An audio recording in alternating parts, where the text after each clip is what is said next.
Жергілікті қала тұрғындар, үлкен кіші балалар мен ханымдар мен мырзалар, мен білетін адамдардан басқа тағы кімдер бар, жоқ шығар деп ойлаймын, бізді көре алмайтындар. Аудиторияның жартысы студенттер, парақшамыз белгіленген суреттер, тек сіздер үшін төгілген еңбектер. Назар аудар кешіне қош келдіңдер. Ендеше біздің кешке келген көрермен, орындарыңызға жақсылап жайғасып алыңыздар. Назар аудар театр өзгешін бастауға дайын. LED, жарық, звук, зал дайын болса, біздің жігіттерді сахнаға шақырайын. Жігіттер, қыздарыңызға ие болыңыздар. Ендеше Назар аудар театры, біз бастаймыз. Қайырлы кеш жергілікті қала тұрғындар, үлкен кіші балалар мен ханымдар мен мырзалар, біз білетін адамдардан басқа тағы кімдер бар, жоқ шығар деп ойлаймыз, бізді көре алмайтындар. Позитив бізден, сізден шапалақ, шапалақ сізден, бізден махаббат. Асланбек, Самат және Ақболат, Марс, Матиғази және Азамат. Бұл Назар аудар, бұл Назар аудар, бұл Назар аудар, Назар аудар, Назар аудар, бұл Назар аудар, бұл Назар аудар, бұл Назар аудар, Назар аудар, Назар аудар, бұл. Ассалаумағалейкум, Нұр-Сұлтан! Қайырлы кеш, Нұр-Сұлтан!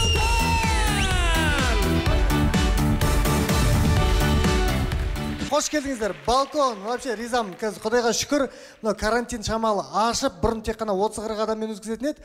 Қазір 70% адамды кіргізетін болыпты. Кәдімгі шынымен де қуанып тұрмын. Бірақ ортасына адамдар отыруға болмайды екен, өкінішке орай. Біреу отырып қойса не болады екен деймін де, мысалға. Кім отырады ол жерге бәрі? Коронавирус отыратын сияқты сол жерге бар ғой. Мысалға, әйел мен күйеу келді, сіз екеуіңіз бір үйдіксіз бе? Мысалға, үйге барғанда бәрі бір жерде жатасыз ғой, мысалға. Тап соны деген анандай бөліп, басына бантик байлап қойып, коронавирус дейді, құрметтеп қажет жоқ сияқты деймін де. Бірақ шүкір, жаймен біздер андай келатқан сияқтымыз бар ғой. Жақсылыққа қарай әйтеуір жайлап толып келатыр, ертең аншлаг концертта жолығайықшы, ойбай, не болып кетті мына 2 жыл деген. Біздер енді бытовой нәрселер ойнаймыз ғой, білесіздер ғой. Соны бүгін точкасын қоямыз, бұйырса Алла нәсіп етсе. Одан кейін Назар аудар бір перезагрузка жасап, бір басқа форматтағы әзілдерді алып келеміз бе деген үміттеміз. 2 жыл демалдық, күш көп. Сіздерде де күш бітпесін, энергия таусылмасын. Назар аудар, біз бастаймыз, кеттік. Бүгін Ерақаның шаңырағында үлкен қуаныш. Жалғыз келіндерінің туған күні.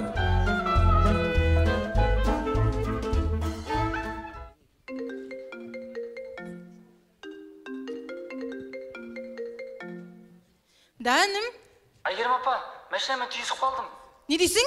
Мәшінесі құрсын енді өзің амансың ба? Я, аманмын. Гайшақырып правомны айылып қайып тұрмын ғой. Еще машинам рус учет. Соған срочно 20 мың теңге таппасам, қазір машинам алмайды, сосын мені қамайды. Жалғыз үмітім сізді, Айгерім апа, көмектесіңізші. Ойбай, ондай ақша жоқ менде. Қазір қарарым. Жалғызымсың, жалғызыңмын, сен менің айнаны аярымсың. Душқа түскен деген рақат екен ғой, Не айтпағансыңдар маған бұрын соң душқа түскен рақат деп. Сұрамайсың ба айтам ғой? Айтпай жүре бересіңдер, мен последний раз душқа 11-ші класста түстім. Содан кейін түсіп тұрғанмын мынау ше. Мықты екен кәдімгі рахаттап қалдым. Құрсын, отағас, келші отыр.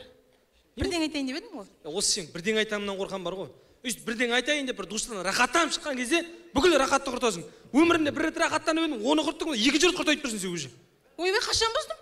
Ойбай, қашан бұздым дейді, бір рахаттанып едік, саған бірден айтсам бола ма дедім, не дедің, аяғым ауыр деп, бүкіл рахат тұрған жоқсың ба? Екінші рет бұзайын отырсың өзімен. Қойшы, отағасы. Тыңдашы, анау менің жалғыз інім бар еді ғой, Нұрхан деген. Сол жаңа хабарласты, машинамды соғып алдым дейді. Майшаман ба екен? Інің аман ба деп сұрамайсың ба? Ініңді қойшы, ремонтталады ғой, майшаман ба? Қойшы құрсын. Аман, өзі де аман, соған 50 мың теңге керек болып тұр деп сұрап тұр енді. 50 мың теңге қайналасың. Өзінше үйдегі 50 мың теңгені көздеп отырсың ғой, оған бүгін келіннің туған күнін жасаймыз деп отырық. Ана құдаларды шақырамыз деп отырық. Қазір келген құдаларға неңді беремін? Сені сойып берейін бе? Үй ана біздің құда дейтін майлы жемейді, білесің ғой. Қалай сойып беремін сені? Мен беріп қойып едім соны. Молодец, онда несі айтып отырсың беріп қойған болса? Жақсы ғой, онда келіп құдалар айтамыз. Ал, құдалар, қош келдіңіздер, құдағиларыңыздан ауыз тиіңіздер. Басты құда сіз ұстаңыз мына құдағиыңыздың. Абайлаңыз биті бар шығар деп. Ойбай, сен әйеліңді танымайды екенсің. Менде де идея шашылып жатыр ғой. Ал айт. Ой, идеямен келдім. Екеуміз бүйтейік кел. Айт ал. Анау келіннің капельнигін бұзайық. Есің дұрыс па? Сосын өзінің ақшасына өзіне подарок жасайсың ба? Ал, подарок жасайсың, сосын ол ақшаны қайдан қойырсың орнына? Құрсын, қазір ешкім подарокқа келмейді. Бәрі ақша береді. Неге туған күнге түседі ғой бәрі. Туғанның ақшасына расчет жасап отырсың ба? Иә. Сөйтіп отырған кезде қазір құдағи тұрып, ал құдағи, қызымыздың туған күніне подаркымыз мантоварка десе, сол кезде болады саған концерт. Осыдан сол мантоварканы берсін, ана 60 теңге шыққанша көшеде жүріп мант сатасың, түсіндің бе? Кірмейсің ішке байсың. Құрсын үйге кіріп паршын айналдырып, жоқ, форчикадан беріп тұрамын, сол сыртта жүресің. 60 шыққан кезде кіресің ішке. Құрсын, айғайлай берме, келін естіп қойса ұят болады. Естімейді, ана баламен қырылысып отқан шығар. Құрсын, бала үйде жоқ. Сол бала қайда жүр, қаңғып. Оған қарағанда үйдегі ит жақсы. Түнімен қаңғыса да күндіз әйтеуір үріп, отработка жасайды. Тамақ берсең ішпейді, ұялып, жо брат, мен сосискадан бір тістейін деп. Қойшы Құрсын. Не, мен шай дайындап жатырмын, ішіп аласың ба? Әйтпесе кешке дастархан жасап, анау-мынау шаруаларым көп. Шайың дайын ба? Тап дайын тұр. Давай, ішіп алайық онда. Не ма? Қанша жаңа кабинеттен қанша шықты? 60 мың шықты. 60 мың? Бізге кері 50 мың. Иә. 10 мың теңге артық. Давай, былай істейік. 10 мың теңгенің 5 мың теңгесінен мен не алайын? Қазір ана құрдастар рахат үйде картон отқан кезде сыртқа шығып жүрмейді аязда. Іште отырып шеге береді ана глоу дей ма? Сондай шыққан ғой 5 мың теңгеге. Сондай алып алайын. Қалған 5 мыңына бір гамма жалып алайын. Қалай, Не ғой, сол қалған 10 мыңға өзіме күшті бір халатқа заказ беріп қойып едім ғой. Исәрәне. Амал жоқ, үйде шегем, темекі үйде шегем, ну погоди дағыдай шегем. Шекпе, үй сасып жүресің, Құрсын керек емес. Не істемейді, гамма жоқ емес пе? Сыртқа шығып үсіп қалайын ба? Сосын ердің жалақтарына көрсетпей ма? Бір жігіт гамма жоқ, сыртқа шығып темекі тартып үсіп қалған, әйелі үйінде новый халатпен жылап отыр деп. Жақсы ма сонда? Құрсын, әңгімен бәрін тақатып қоятын не? Шай ішейін деп жатырмын. Жүр, ішсең, ішіп ал. Точно дайын ба? Точно дайын. Қазір барған кезде мен байқамай жинап тастаппын деп тұрма шай тұру? Сен осы жерде тұршы, мен қарап келейін бар. Тап дайын деймін. Сен бүйтінесің.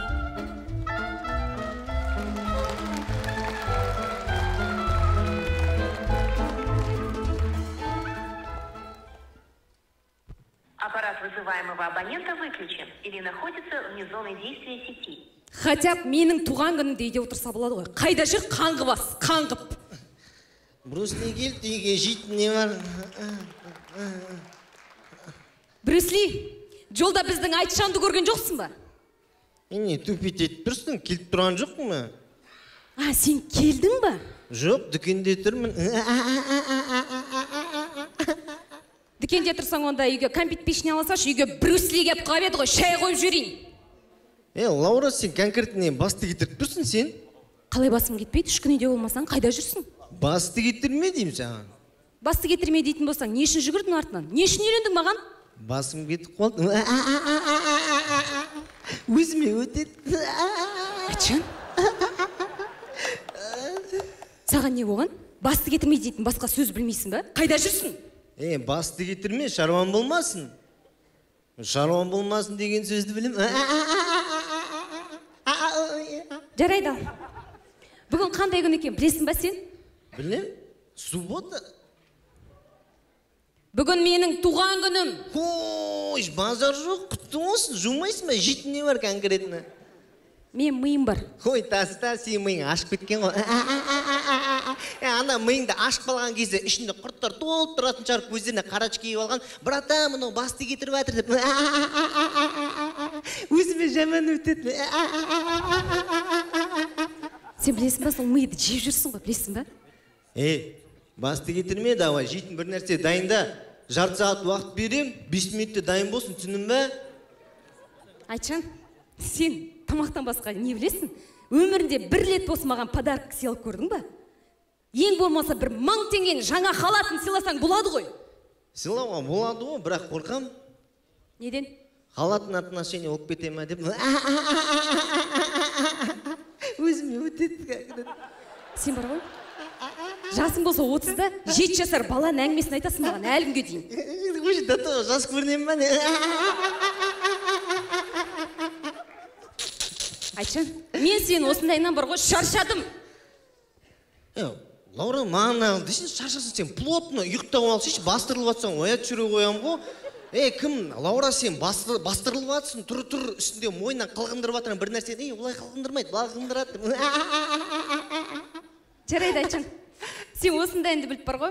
Мен өзіме бүгін туған күніме күшті бір сыйлық жасадым. 300 000 теңгеге косметика, 700 000 теңгеге жаңа телефон алдым кредитке.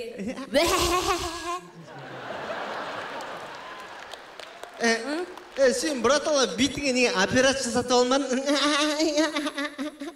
Мен өзіме емес, мына қыздардың бетіне мейкап жасаймын да, содан түскен ақшаға телефон кредитін жаппайын ба? Түттен жоқ, қайда телефон, қайда? Сен осының бәрін кредитке алып тұрсың ба, Лаура? Енді айтып тұрған жоқпын ба? Кредитке алдым, 300 000 теңге косметика, 700 000 теңге телефон алдым деп айтып тұрған жоқпын ба енді? Сен басың ауырама, мен ол ақшаға нормальный машина аламын ғой, басың ауырама сені. Айтжан, зато ол телефонның 3 камерасы бар, білесің ба? Машинаның 4 камерасы болады, запасной мен 5-еу. Басың ауырама сенің? Жоқ, ауырмайды, Айчо. Қазір ауырады, сол кезде түсінесің бар ғой, телефонның көзге, макияждың бетке зиян екен. Мінді кел. Тоқта. Мінді кел. Айтжан. Мінді кел деймін конкретно. Тоқта. Мінді кел. Мінді кел деймін. Айтжан.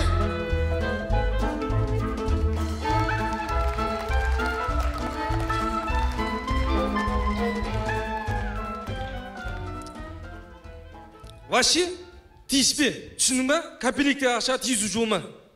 Кілем осы біздің үйде өзіміз қозғала ма, бірдеңіз бар деймін. Ұшатын кілем бесмек, ұшып көру көреді өзімен бір рет. Сен көрші 9-шы жадан секір осымен же.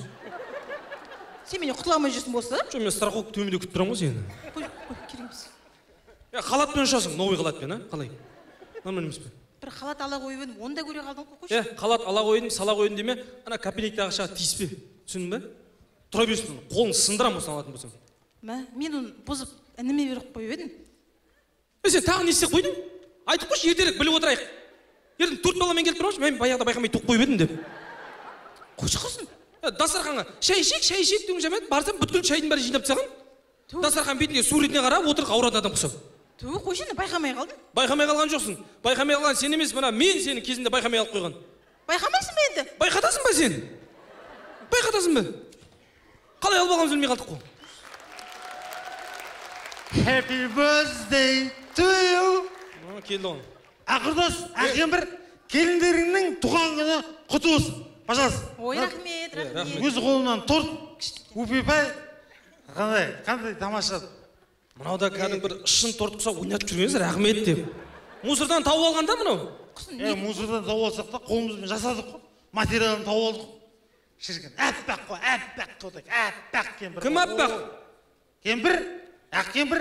Сен ана ішіп, ана көзің дальтоник болып кеткен білесің бе? Мұнан қай жерден ақ көріп тұрсың сен? Мұнау ақ емес, мокрый асфальт мұнау.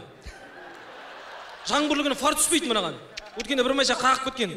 Қазір майша сервисте жатыр сынған ба, ортасынан бөлініп қалған. Мұна шей оған жоқ жүр ғой. Нечо, ақ кемпір, уайымдама. Мына байыңа жарап, убер өлтіреміз да, сосын мен сені алып аламын. Қысылма еш болды ғой. Убермеге қалып кетші қазір, мынаны бар ғой. Шығынды алып, уға ақша шығарма, қазір қалып кет, осылай тұрған кезде. Сразу айтам, товар возврату не подлежит. Чегімен келсе 14 күннен кейін тапсыруға болады ғой. Бізде чек бермейміз байқатпайды, мен саған айтайын бар ғой. Қалай алған байқамай қаласың? Байқамай қаламын. Не істеп жүрсің сен мынау? Не үсті басың? Тұрдыс, сен маған ондай сұрақ қойма. Мен конкретно дейін, мен шаруамен жүрмін ғой. Сен магазинге барып, арақ алудан басқа қандай шаруа сенікі? Шаруа? Ізімғали врачқа барып, денсаулығымды қарап, емделіп бәді. Ізімғали врач деген мал дәрігер екен, білесің бе сен? Құрдыс, соңғы кездер өзімді жаман алыс-кей сезім жүрмін бар ғой. Көрініп тұр мынау, не мынау үсті басың, не? Құрдыс, кешкісін скамейкаға отырып, бір аздап бір демалып алайын деп, сөйтсем, ана скамейканың краскасы кеп келген ғой. Үстім андай болып қалды. Сен сәл-пәл демалмағансың, сен плотын ұйықтап шыққан жоғын сол скамейканың үстіне. Білмеймін ғой. Ауыстырып бар үсті басын, кетші енді. Ұйқым қап. Апар сен. Кемпірлер қайда? Ераққа, сен мына жерге 60 секунд кеп оға ма? 60 секунд тұрады, уақытым жоқ мен. 1 минут уақытым бар, тез айта бер, не отады? Ераққа, конкретно айтайын, келініңіз кетіп қалды. Жай ма? Басы ауыра ма, бір деген ғой. Маған ескертпей 700 000 теңге телефон алып тастаған, артынан 300 000 теңге косметика алып тастаған.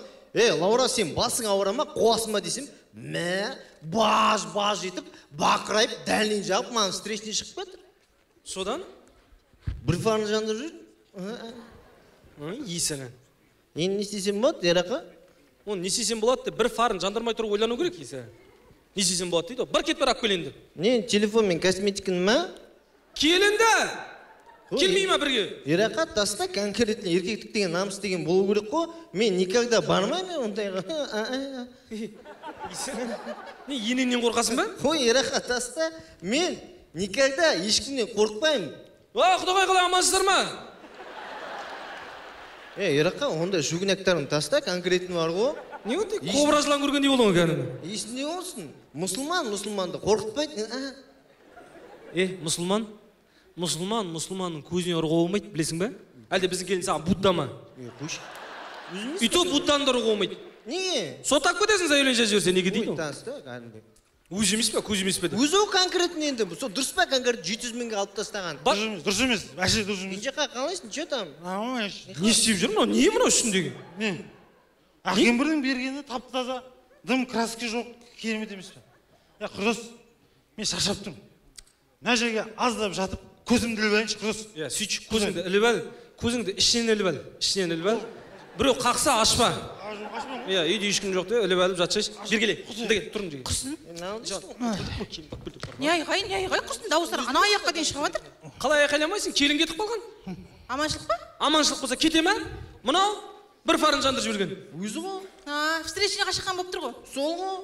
Жоқ, қазір келіндер түсінбейсің. Бір фары жанса болды, үйлеріне кетіп қалды. Баяғыда кезімізде лобовойымызды сындырып, капотымызды қайырып, багажымызды айырып сонда кетпейтін едіге. Сендер мықтысыңдар ғой. Әлі жүрмін міне қасыңда. Сен керім, советскийсің ғой сен. Шүкір. Хорошо, қайда қазақ учетсің, орыс учет болғанда өткене қалам сейдет сен. Бар, кет бар, келін ақ кел бар. Не істейміз енді? Не істейсің? Дайындал, қазір келеді, полный семьясымен қырылуға. Келсін. Кім келді?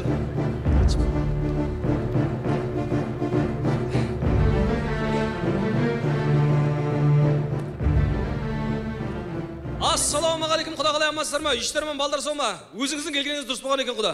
Еркекші сөйлесіп, барлығын осы жерде шешіп. Садиктен келген бала ұқсап не істеп тұрмын? Бұның айтпақшы, не, бұл өзі сөйлемейді. Қазір батарейкісі келеді, осы кезде сөйлейді. Ерақа, стана, апаның конкретті бар ғой? Қызым не керасың? Апа, не ол конкретті бар? Қызым не керасың? Қызым не керасың, а? Апа! Не керасың? Апа, өзімес пе конкретті кредитке 700 мыңға деген телефон алып тағын, дұрыс па конкретті? Алып бер, қатының емес пе, неғып алып бермейсің, алып бер, неғып алып бермейсің, алып бер. Апа, мазған итермеш конкретті. Естідің ба, не айтып отырғаны? Маған енесін айтып отырғын, мен саған мазған итерме деген... Ойбай! Не істейін, Ерақа? Қадам жерейін ба, жерге секіп үстіне батут қылып, трамполит қылып жерейін ба, Ерақа? Есім дұрыс па, қосыма, лақтыр! Лақтыр деп бұңыз? Сүр! Лақтырайын ба? Сүр деймін. Сен не қарап тұрсың, көмектеспейсің ба маған? Не істейін? Не істейін дейді ғой, бар айтшы енді. Құда айтсайшы. Айтып жатыр ғой, тыңдамай жатыр ғой, тұра шық. Заряд көрма телефонға. Сен Samsung ба? Type-C ма? Type-C өзі. Ана, Мен сендерге кедергі келтіріп жатқан жоқпын ба? Жиеші қал. 3% қалған. Ана, үлкен жақта, оң жақта тұр, су жақта тұр. Кетші адам ерсіне тұр. Не олды? Қайдасыңдар? Көрдің ғой, Ерақа. Неғып көмектеспейсің маған? Неғып тұрсың ана жерде? Уайындама жиеші, бәрі контрольда. Бәрі контрольда? Ал көмектеспедің ба маған жаңа? Маған ештей деген жоқ қой. Маған бір негізі талдырам ғой, білесің жиеші мен. Аузың жапшы, нандырып тұрсың сен, Дейді ғой. Енді бірдеңе дейсің бар ғой?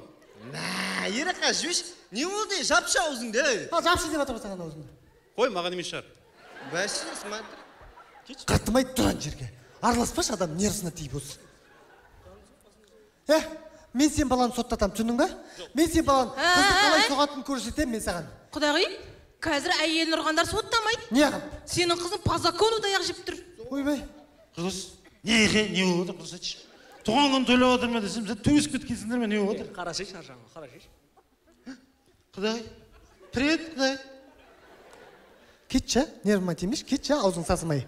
Құдай, сіздің әжімдеріңізге дейін әдемі болып кетеді ғой, ренжісеңіз бар. Кетші, не киіп алған? Түсте женский киіп алған ба? Не істеп жатыр? Не болды? Сырты женский болған, ешім морской? Айқарама ма? ана тортты аламын да басыңа кигізіп қоямын, сен сөйлеме маған, түсіндің ба? Итақта нервім ойнап тұр. Сосын мені торт қылып жейсіз мені. Оның өзін жейтін торты бар? Кек істеңіз, торт демеңіз. Рулетка бірдеңе десеңізші. Құда, сөйлесіз. Әйелдерді араластырмай, екеуміз ергекше, асықпай отырып сөйлесіп, бәрін шешей көшеден. Құда, мен дейтін, шешсем түнде треком шешем болды. Құда, шынымен біткен екенсің бар ма? Бірақ сен де түсініп ат, мынандай оттың ағасы болу қайдайын? Үйтіп не қылмай-ақ қой. Үйтіп оттың ағасы деп маған өзіңше меңзеп отырған шығарсың. Өздерің не қылып, ана жастар кішкене неткенде үлкен болып не етіп, үстіне нағылуға болады ғой мысалға. Сөйтті де не қылмайтын еді міне жаққа бізға келіп отырып, мал не болды ал? Білмеймін, не болған сіз ғой, не болды деп. Не болды қызыз? Не алды? Түсінбедік қой не болған? Жоқ, қызықсыңдар. Үлкен әулетсіңдер. Несіне үлкен әулет болып отырсыңдар, егер қыздарыңа бір 700 мыңға бір телефон алып бере алмайтын болсаңдар. Құдағи, үлкен әулеттің үлкен кредиті бар. 15 жылдан кейін бір Nokia алып береміз, айқаламашы. Рахмет. Осы үйге енді аяғым аттап бассам, аяғым сынсын. Жоқ, құдағи, сөйлесейік. Өзім әулетті басқарып отырған отағасы ретінде сізге айтайын мен. Ой, басқаратын болса, басқармайсың ба? Балдар деген қырылып отырған кезде сен өзің осыны қарамайсың ба? Сөйлеші. Жарар болды. Бір емес, екі емес, үндемеген сайын басыма шығып баратсың ғой сен? Басқара алмағаннан кейін осындай болып отыр деп жатыр. Басқара алады. Басқара алмайды. Басқара алады. Басқара алмайды деді. Жүгік басқарады. Қыздар, мен үшін қырыспай қойыңдар. Приятный екен бірақ. Фас. Құдағи, сен не бірдеңе болса біздің жетіп келесің. Келмес бір қызыңнан сұрамайсың ба не үшін кеттің деп. Қызыңа айт, сенің үйің сол жер. Енді ол үйге келме деп неге үйретпейсің? Ақырында сен тәрбие бермегенсің, қызың сондай болып отыр. Нина? Құда, Нинаң не сені? Мұнаң сырты Нина болған мен іші Мина? Мұнаған үйтіп ерегіспе? Бұл сен қатты қылып құшақтаса түн шығу өлесің, құда білесің бе? Араласпа, өздері шешеді. Рахмет, бір кешірім сұрай ма? Кешірім күтпе. Қазақ айтпай ма? Жаман қатын кетем деп қорқытады дейді. Қайында, төркіні жағын төсегі жиылмайды дейма, сондай да мақал бар. Әкеңдей қамқор болар-ау деумен тапсырдым сені құдама қызым деген бар. Ол өлең. Айтады дегенге қоя бермешін сен де. Үндемеген сайын басыма шығып. Қазақ айтады, девушки из города Караганда дейді дейсіз. Кішкене темаға сай ұрсыш. Үндемеген сайын басыма шығып, ұнамай отыр осы. Бір кішкене өздерінше бір кешірім сұрай ма? Бір құда-құдағай болып, қыз берген, біз қыз беріп отырық. Қыз берген назы бар, қолында газы бар деп бір кішкене реттеуге болатын еді. Үйтіп те ұялып та отырған жоқсыңдар. Енді осы үйді аттап бастасам, аяғым сынсын. Енді сендер сияқты құдаларды көрсем, көзім шықсын. Өздерінде қыз өсіріп отырсыңдар. Ол да бір күні байға шығар. Байға шыққан кезде дәл өздерің сияқты мәдениетсіз, жауапкершілігі аз, осылай қырылып отыратын отбасыға тап болдыңдар. Әумин. Әумин, айтқаныңыз келсін, құдағи.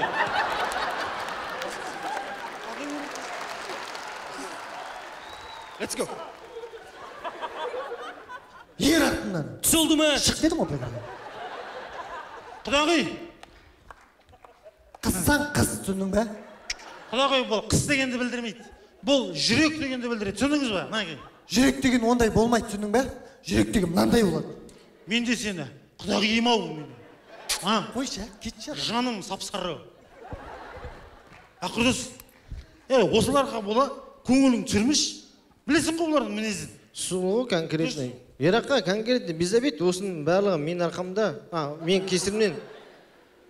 Әбден қартайғанда осыма маған көрсетейін дегенің, мені бүкіл елге қарабет қылып. Өзі емес пе конкретный дұрыс емес қоңғы? Отағасы, ашуланбаш. Сен ашулансаң өзіңе ұқсамайсың. Сникерстің рекламасын түсіріп ана жерде? Жұғатуды да айтшы кішкене ойын. Сәлем бердік, қалайсыздар? Не болды, көңілгелеріңіз жоқ қой? Ойбай, керім болып отыр, күшті болып отырмыз. Ой, әке қойыңызшы. Анашым, менің сізге айтатын күшті жаңалығым бар. Не дейді?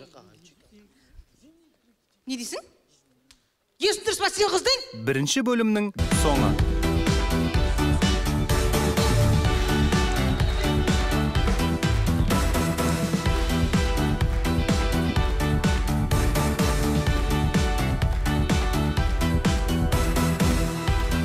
Көңілге қалай? Жақсы ма?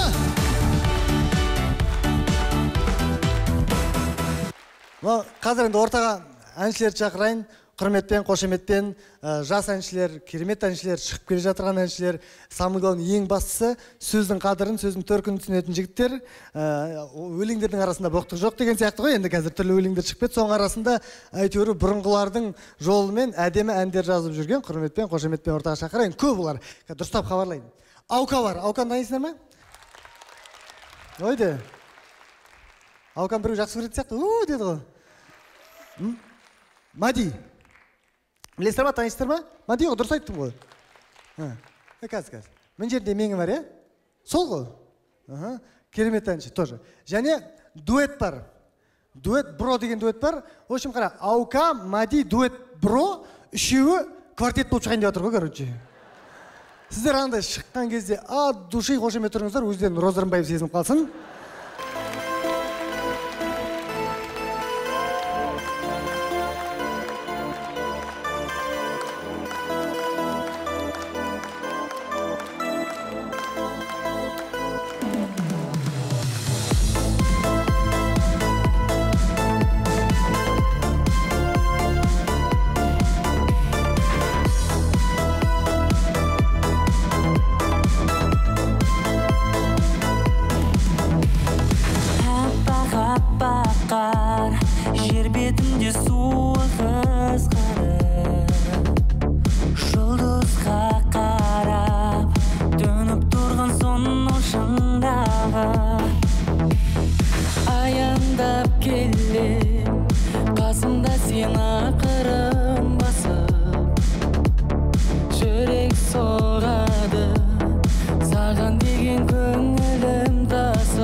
Адамға санап тұрған жоқ бұлар. Жаздың ба заявление дұрыстап? Я мама жаздым. Я мама жаздым деме, дұрыстап жаз. Ұрды, соқты, тепті, басыма секірді. Сосын артынан талып қалдым. Өлейін деп атқан кезде өлмей қалдым. Аппақ бірдеңелерді көрдім де. Кетіп бәріп қайтып келдім деп жаз. Мама етіп жазбайды шығар менді. Сотталып кететін де етіп жаз қартымай түсіндің ба? Ту мама. Не мама сүмірейіп, ту мама дейді ғой. Солармен біз қалай құда болдық, мен түсінбеймін. Қалай құда болғанда олар біздің қызды алды да сосын екі жақ құда болды. Мен қозатқан. Сұраған қайта отқан. Мен шешесімін ғой, ешкім сенен сұраған жоқ, түсіндің ба? Енді бармаймыз, заявление жаздың, анан соттаймыз, ажырастырып алам, сосын... Жеңше, по-любому барамыз. Не деп барамыз? Телефон ұмытып кеттім зарядкаға. Алып келейікші жеңше, болды, сосын бармайық. Бір барайық, телефон алып келейік, болды. Сол телефон, сол бейшараларға садақа болсын, түсіндің ба? Ол садақа болғанда қалай ол? Ұрланған телефон садақа қабыл бола ма? Вот, көрдің ба? Ұрланғаннан кейін берекесі болмай отыр. Олар да кезінде біздің ботаны ұрлап алып қашып кетті, сосын берекесі болмай қайтып келіп тұр ғой да? Сен даналығың бар ғой, нервмотиватор бар ғой. Шалбарын шеш, телефон шиқолын шеш, бәрін шеш. Настроение жоқ қаға? Самат шай ішейікші. Жеңше шай ішейік. Кәшай құйып берейін. Жеңше, шыныңды айтшы. Менің ағамды бір көргеннен ұнатып қалдың ба? Сенің ағаң бір көргенде көрінетін адам бақара шеш түріне. Шайдайын. Шайдайын болып қалатын болды ғой бұның. Білмеймін, шайға бірдеңе қосып берді ме, басы айналып кәдімгідей. Әйтпесе қарайтын дым жер жоқ, былай қарап отырсаң. Не істедің, не қылдың? Мама, телефонға кредитке телефон алдым. Так. Содан кейін 2 удар алдым. Қайта біреу тимей қалған? Мама, екеуі де бір көзге тиіп тұрған жоқ па? Болды, енді ол үйге аттап баспайсың. Сыртыма сыйған қыз, ішіме де сият, бармайсың енді. Мама, енді өзімнен де бар ғой? Не өзімнен де бар, сүмір? Не өзімнен де бар, сүмір есің? Таза аумаған әкесі ғой. Таяқ жеп алып, өзімнен де бар деген сөз бола ма? Аумаған, сіз ғой жеңеше. Менің ағам сіздің рұқсатыңыз ештеңе алмайды ғой. Бірақ сізге тарса таяқ жемеу керек қой. Енді сөйлесең сындырам мен сенің бар ғой. Енді бармайсың, ажырастырып алам. Мен сені таяқ жеу үшін жіберген жоқпын ол үйге. Үйде боласың, ешқайда кетпейсің. Сыртыма сыйған қыз, ішіме де сыйған қыз. Қаяққа сиясың, короче, үйге. Мама, ажырастырған несі? Мынау жазылғаннан кейін үйге қайтпайын ба, бармайын ба? Ойбай. Біздің үйіне саған поликлиника ма келіп, таяқ жеп алып емделіп кетіп қалатын? Бір больница қылып алған үйді. Таяқ жейді. Біз үйге келеді, 3 күн емделеді, кетіп қалады. Мен главврач болдым кәдімгідей. Қайсы қараш маған? Жаман тиіпті ғой. Ана, бар аптекаға барып келсін. Қайда баратсың? Аптекаға? Жай ма? Барып келем. Не аласың? Алу керек па не? Неге баратсың? Просто ауа жұтып барып келесің ба? Мен барып кел дедім ғой. Ал барып кел онда. 2 рет па? Қайда баратсың? Аптекаға деймін. Неге баратсың? Барып келем. Не істейсің? Ауа жұтып барып қайтесің ба? Сұрамайсың ба, не істейін деп, не алайын деп? Бірден не алайын? Телефонда жоқ ғой барғаннан кейін звондайтында, білесіз ба? Құдалардың үйінде қалып қойды ғой. Ана көзін көрдің ба? Ну саған. Анан соны жазатын, көгерген жазатын, майыз ба бірдеңе алып кел бар. Менде бар айтпақшы майыз. Қалған сияқты. Қалды ма екен? Бар екен е. Қайтар. Жағы ол. Бір нормальный қызымыздың туған күнін тойлап, құда-құдағайларымызды әңгімесі соғып, күшті бір отырамыз ба деп ниеттеніп, өзімше жұмыстан күшін астырайым. Таң атпай қырылып, кешке өзіміз кішкене қыздың тойын неғылайық туған күнін. Ұрыса бермей, шай ішіп. Қатымай, отыршы адам нерсіне тимей. Сен деген бос отырма, еркек болып кішкене кешке қарай туған күнге бірдеңе дайында. Оливье ма бірдеңе? Не айтып тұрсың? Қайдағы оливье? Оливье дайында деген несі? Комодада оливье емес. Комодада брокколи. Тағы да маротта дейтін салаттар бар. Оливье дейді ғой. Позор. Ешкім істемесін мынаны, отставай. Білмеймін, әйтеуір өзің еркектердің шаруасына араласпаймын деп едім. Өзің білші. Өзің біл. Не істегің келеді? Брокколи, марокко дедің ба, не дедің? Брокколи, істеші соны. Ал, Ботажан, туған күніңмен. Рахмет. Жаңа телефонға селфи жасап, инстаграмға сурет салам ба десе, мен мына көзбен қалай салам? Жарты бетіңмен сала бершіш. Бәсе талшын неге жарты бетімен салады десем? Талшын сыймағаннан кейін сөйтіп салады, түсіндің бе? Экранға сыймайды ол. Мама, ұрса бермеш. Жеңше, шай алып бересіз бе? Шай. Жеңше, қасық. Жеңше. Тіке шыға берші. Не секретар что болдың ба? Тіпті администратор қылдың ғой мені мына жерде.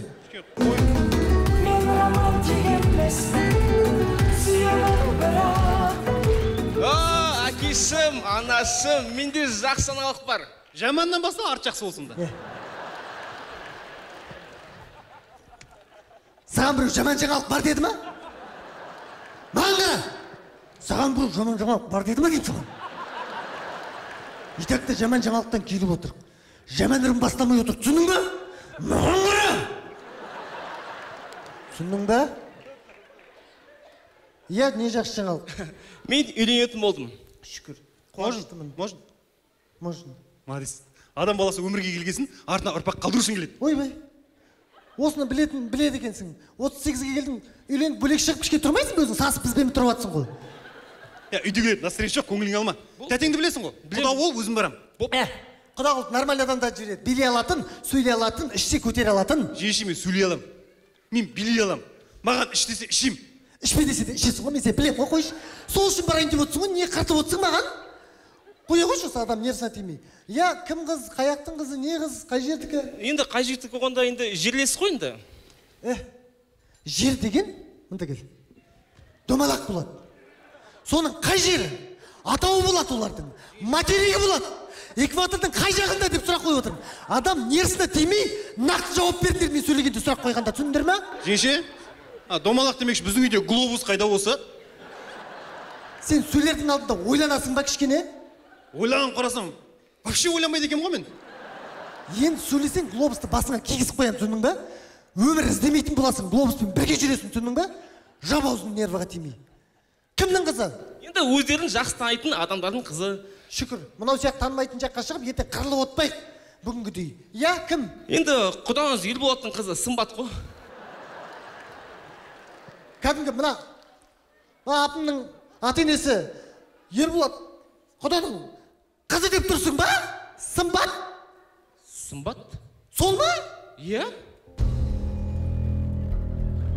Құдамыздың қызы Сымбат? Құдамыздың қызы Сымбат? Құдамыздың қызы... Иә, кетші. Мың қайталадың ғой құрсын. Біліп отырық қой бәріміз. Естіп отырық, саңырау емеспіз. Алмайсың, түсіндің ба? Алмайсың дедің ба? Алмайсың. Таңертең аяғым сынсын. Сендерді көрсем, көзім шықсын деп айтып келіп отырған жоқпын ба мен? Кішкене жеңілдерін айтпадың ба? Угрей шықсын, сыздауық шықсын деген сияқты. Легче болады ғой кішкене.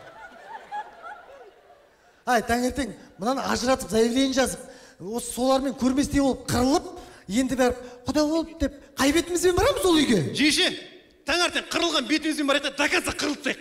Қайтарда телефондап кетейікші болды. Сен телефоныңмен бірге кетші, адам нервісіне тимей. Құда болып барасың ба, осы жерде баршы ал. Барасың ба ал? Ой, мен сөйлей алмаймын ғой. Мен ойланбай сөйлеймін, ләқіп кетемін ғой мен жеңше, мен вообще көтере алмаймын жеңше осы күні. Онда қартымай отыр, түсіндің ба? Үндемей. Кім? Көкем айналайын. Алмайсың, түсіндің ба? Алмайсың дедің ба? Алмайсың, болды.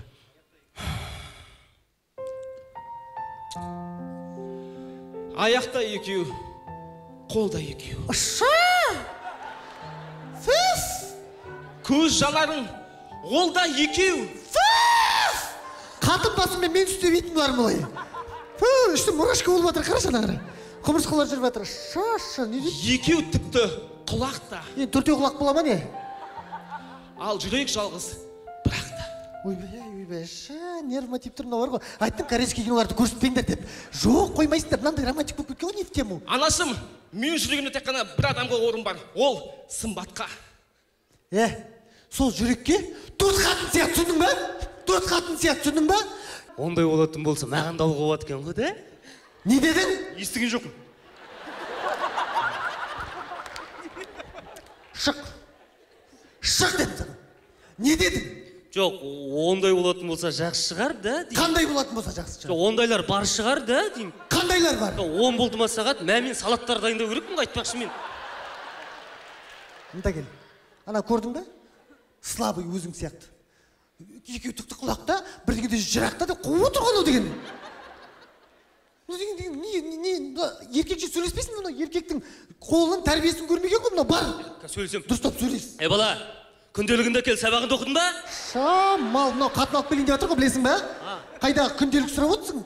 Айтпайсың ба? Таңертең құдалармен қырылып келіп отыр. Ұрыстық, қырылыстық, разногласие болды. Енді қазір ол үйге басымызды кішірейтіп, біз бара алмаймыз. Ұятқа қаламыз. Одан да басқа қызды қара деп айт. Естідің бе аны?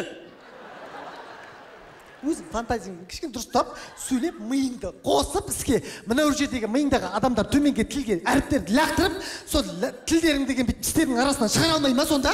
Енді айтып қойдың ғой өзің. Дұрыстап өзің миыңмен айтшы, мен сіз өмір сүре алмайсың ба сен? Ана фантазиямен айтайын ба? Қартымай айтшы. Бала, үйлену оңай, үй болу қиын. Үйлену үлкен жауапкершілік. Ертең келін жұмыстан келгеннен кейін мына үй дайын болу керек, тамақ пісірілу керек, үй жиналу болу керек. Саған оңай ма саған? Я извиняюсь, можно вопрос? Біз Мадикушты үйлендіреміз бе, ұзатамыз ба? Отыра қал. То, әке, сен түсінбейсің. Ол қыздың мінезі әлемдегі ең керемет мінез. Ей, бала, кезінде мен де соны олай ойлағам, түсіндің бе? Неге түсінбейсің сен? Не деді? Естіген жоқ. Не деді дейді? Мен де солай ойлағам деп сізді айтты ғой жаңа. Естіп қойдың ба не? Сосын? Сізді айтып жатыр, мен де сөйтіп ойлағам, ойланып жатырмын. Мінезі нашар деп тұрмын. Менен не жамандық көрдің сен, Менен не жамандық көрдің деймін саған. Не жамандық көрдің менен? Менен не жамандық көрдің? Не жамандық көрдің менен? Мен сені балдардың көзінше позорын шығардым ба? Мен сені достарыңа тамақ бермедім ба? Не жамандық көрдің? Жарар болды! Кешке салаттарын дайындамайын ба? Қараш бұның. Алмайсың. Алсаң, мені шешем деме. Ана қызды алсаң, мені шешем деме, ананы әкем деме. И так-то сомнением бар. Мама, егер де мен алмайтын болсам, онда мен аслам. Аслам дедің ма? Жіп та кел. Шығар. Мында кел. Мына отырғыш күшті мен бір-екі рет көргем. Жоқ. Шығар. Жоқ. Давай. Кел. Аслам дедің ма? Кел ағай. Мадикуш, қорқма, үстіне мінесін отырғыш бір теует. Жоқ, мен аслам деген жоқпын. Енді? Мен аслан дедім. Аслан? Кім аслан? Күйеу жолдас тойда болатын. Күйеу жолдас? Иә. Бара ғой, ат мені. Шығара ғой. Тіпті қараш. Мама. Не? Сен бәрібір түсінбейсің сен. Барлығы кеш. Барлығы кеш деді ма? Қайырлы кеш деді ма? Кеш. Нағыл дейді? Поздно дейді, мама. Барлығы кеш деген поздно деген? Бітті. Ойбай, ятай. Не бүлдірдің деймін, шық былай қарай. Вайс! Жоқ, мен жай ғана үйленейік деп ұсыныс жасадым да, тек қана. Аха. Мама, барлығы кеш дегенге қайдан білейін? Қайырлы кеш деген, мама, мен шошып қаласың. Біреудің қызынан обалына қаламыз ба деп. Тек жай ғана 700 мыңға телефон сыйладым. Қартымашы, 700 мыңға телефон алдым? 700 мыңға телефон сыйладым деймін. Жай ғана. Қызыңа ма? Адам жұрттың қызына 700 мыңға телефон бере ма? Между прочим, жұрттың қызы емес, болашақ келініңіз. Онда не алып бермедің ба? Бетіне жағатын крем алып бермедің ба? 300 мыңға. Енді оған ақша жетпей қалды. Қайда жетпей қалған? Сосын кредитка алдым. Чума? Жеңше, жер действительно дөңгелек, я? Шық.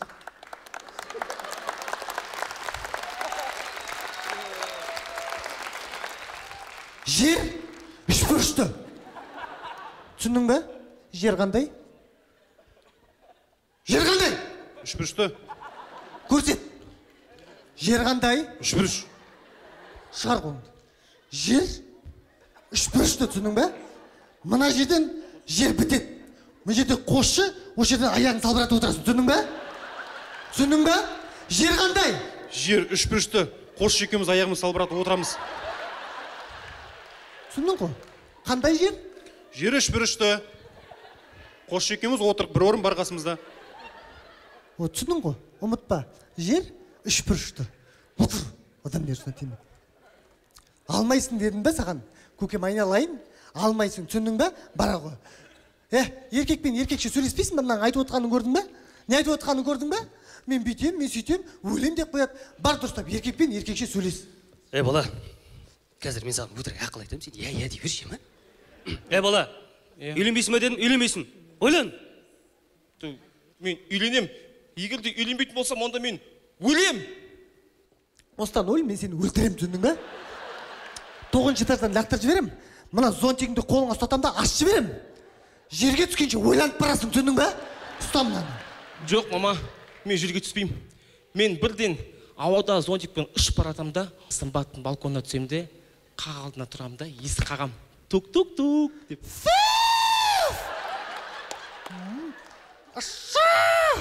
Естіп жатсың ба, не айтып жатқанын? Күшті айтты да?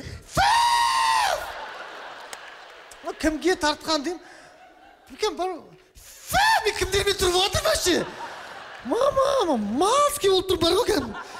Сандарым дірілдеп жатыр бар ғой. Кетші адам несіне тимей көрініп тұрған жоқ. Фу, мына қыздармен қалай жүреді? Мен қатын басымен мен ондай емес шығарым бар ғой. Фу, қыртыма түсіндің бе? Қыртымаңдас, еркекпен еркек сөйлесейші, ана істеп отырғанын көрдің бе? Аяқты екеу, қолды екеу, анау бүйтеу. Барда дұрыстап еркекше айт. Мына үйде еркекше тәрбие болмағаннан кейін, үйде еркектің иісі шықпағаннан кейін, ладно, иіс шығып жатыр ғой енді.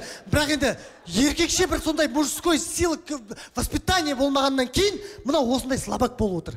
Сенің кесірің бәрін. Еркекше сөйлескен кезде, осы бала еркекше болып өсетін еді. Бар еркекше дұрыстап сөйлес.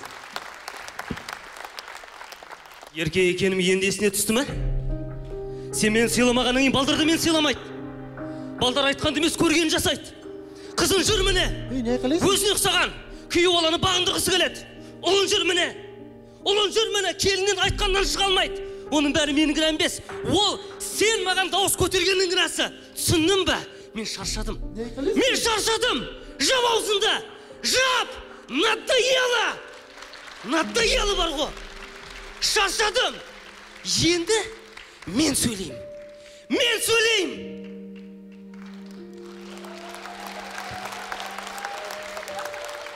Кетті ба? Мама. 25 жыл дегенде бірінші рет айқайлап тұр ғой маған. Приятно екен. Так классно вообще. Надоело деді ғой маған. Орысша үйреніп алған. Каман бетінен түкіріктер шашылып жатыр ғой. Кайфовать етіп жатыр ғой мен. Мама, надоело деді ғой. Орысша айтты ғой. Бетінен түкіріктер шығып, мен сөйлеймін, жап аузын дегенде. Мен бәсен не жетпейтін, ол жетпейді екен ғой, қазір айтса. Осы түкіріп сөйлеген жетпейді екен ғой, қазір ойбай. Қосын әлі жетпесе жетпей-ақ қойсын, осы түкіріп сөйлеп тұрса болды бар ғой. Мама, күшті өзім, приятно, прикольно, да көрдің ба?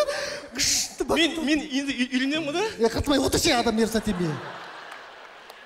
Надоело деді көрдің ба? 25 жыл дегенде айқайлап тұр ғой бірінші рет. Анау енді еркек болып жатқанда асыл өліп қалмасын, бір қарап кел бар. Мама, айтты ғой. Надоело, приятно. Мама, Гулияға звондап айтайыншы, вообще бүгін не болған? Маған ұрысты ғой деп. Ваннада. Не істеп жатыр? Ішіне су толтырып қойған киіммен жылап отыр ішінде.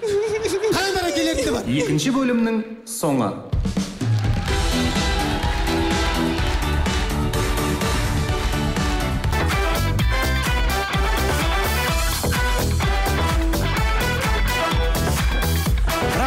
Рахмет. Ассалаумағалейкум ардақты ағайындар, баршаңызды алдымен тәуелсіздік құтты болсын. Келіп жеткен жаңа жыл құтты болсын. Ақболаттарға рахат деймін деп футболкамен шығып та концерт жүргізе береді екен. Біз қазір футболкамен қанат сахнада жүрсе, представьте. Отыр ғой залда, ақ футболка басыңа ақ кепка киіп алып жүрсең, саған жараспайды да ғой, бірақ енді.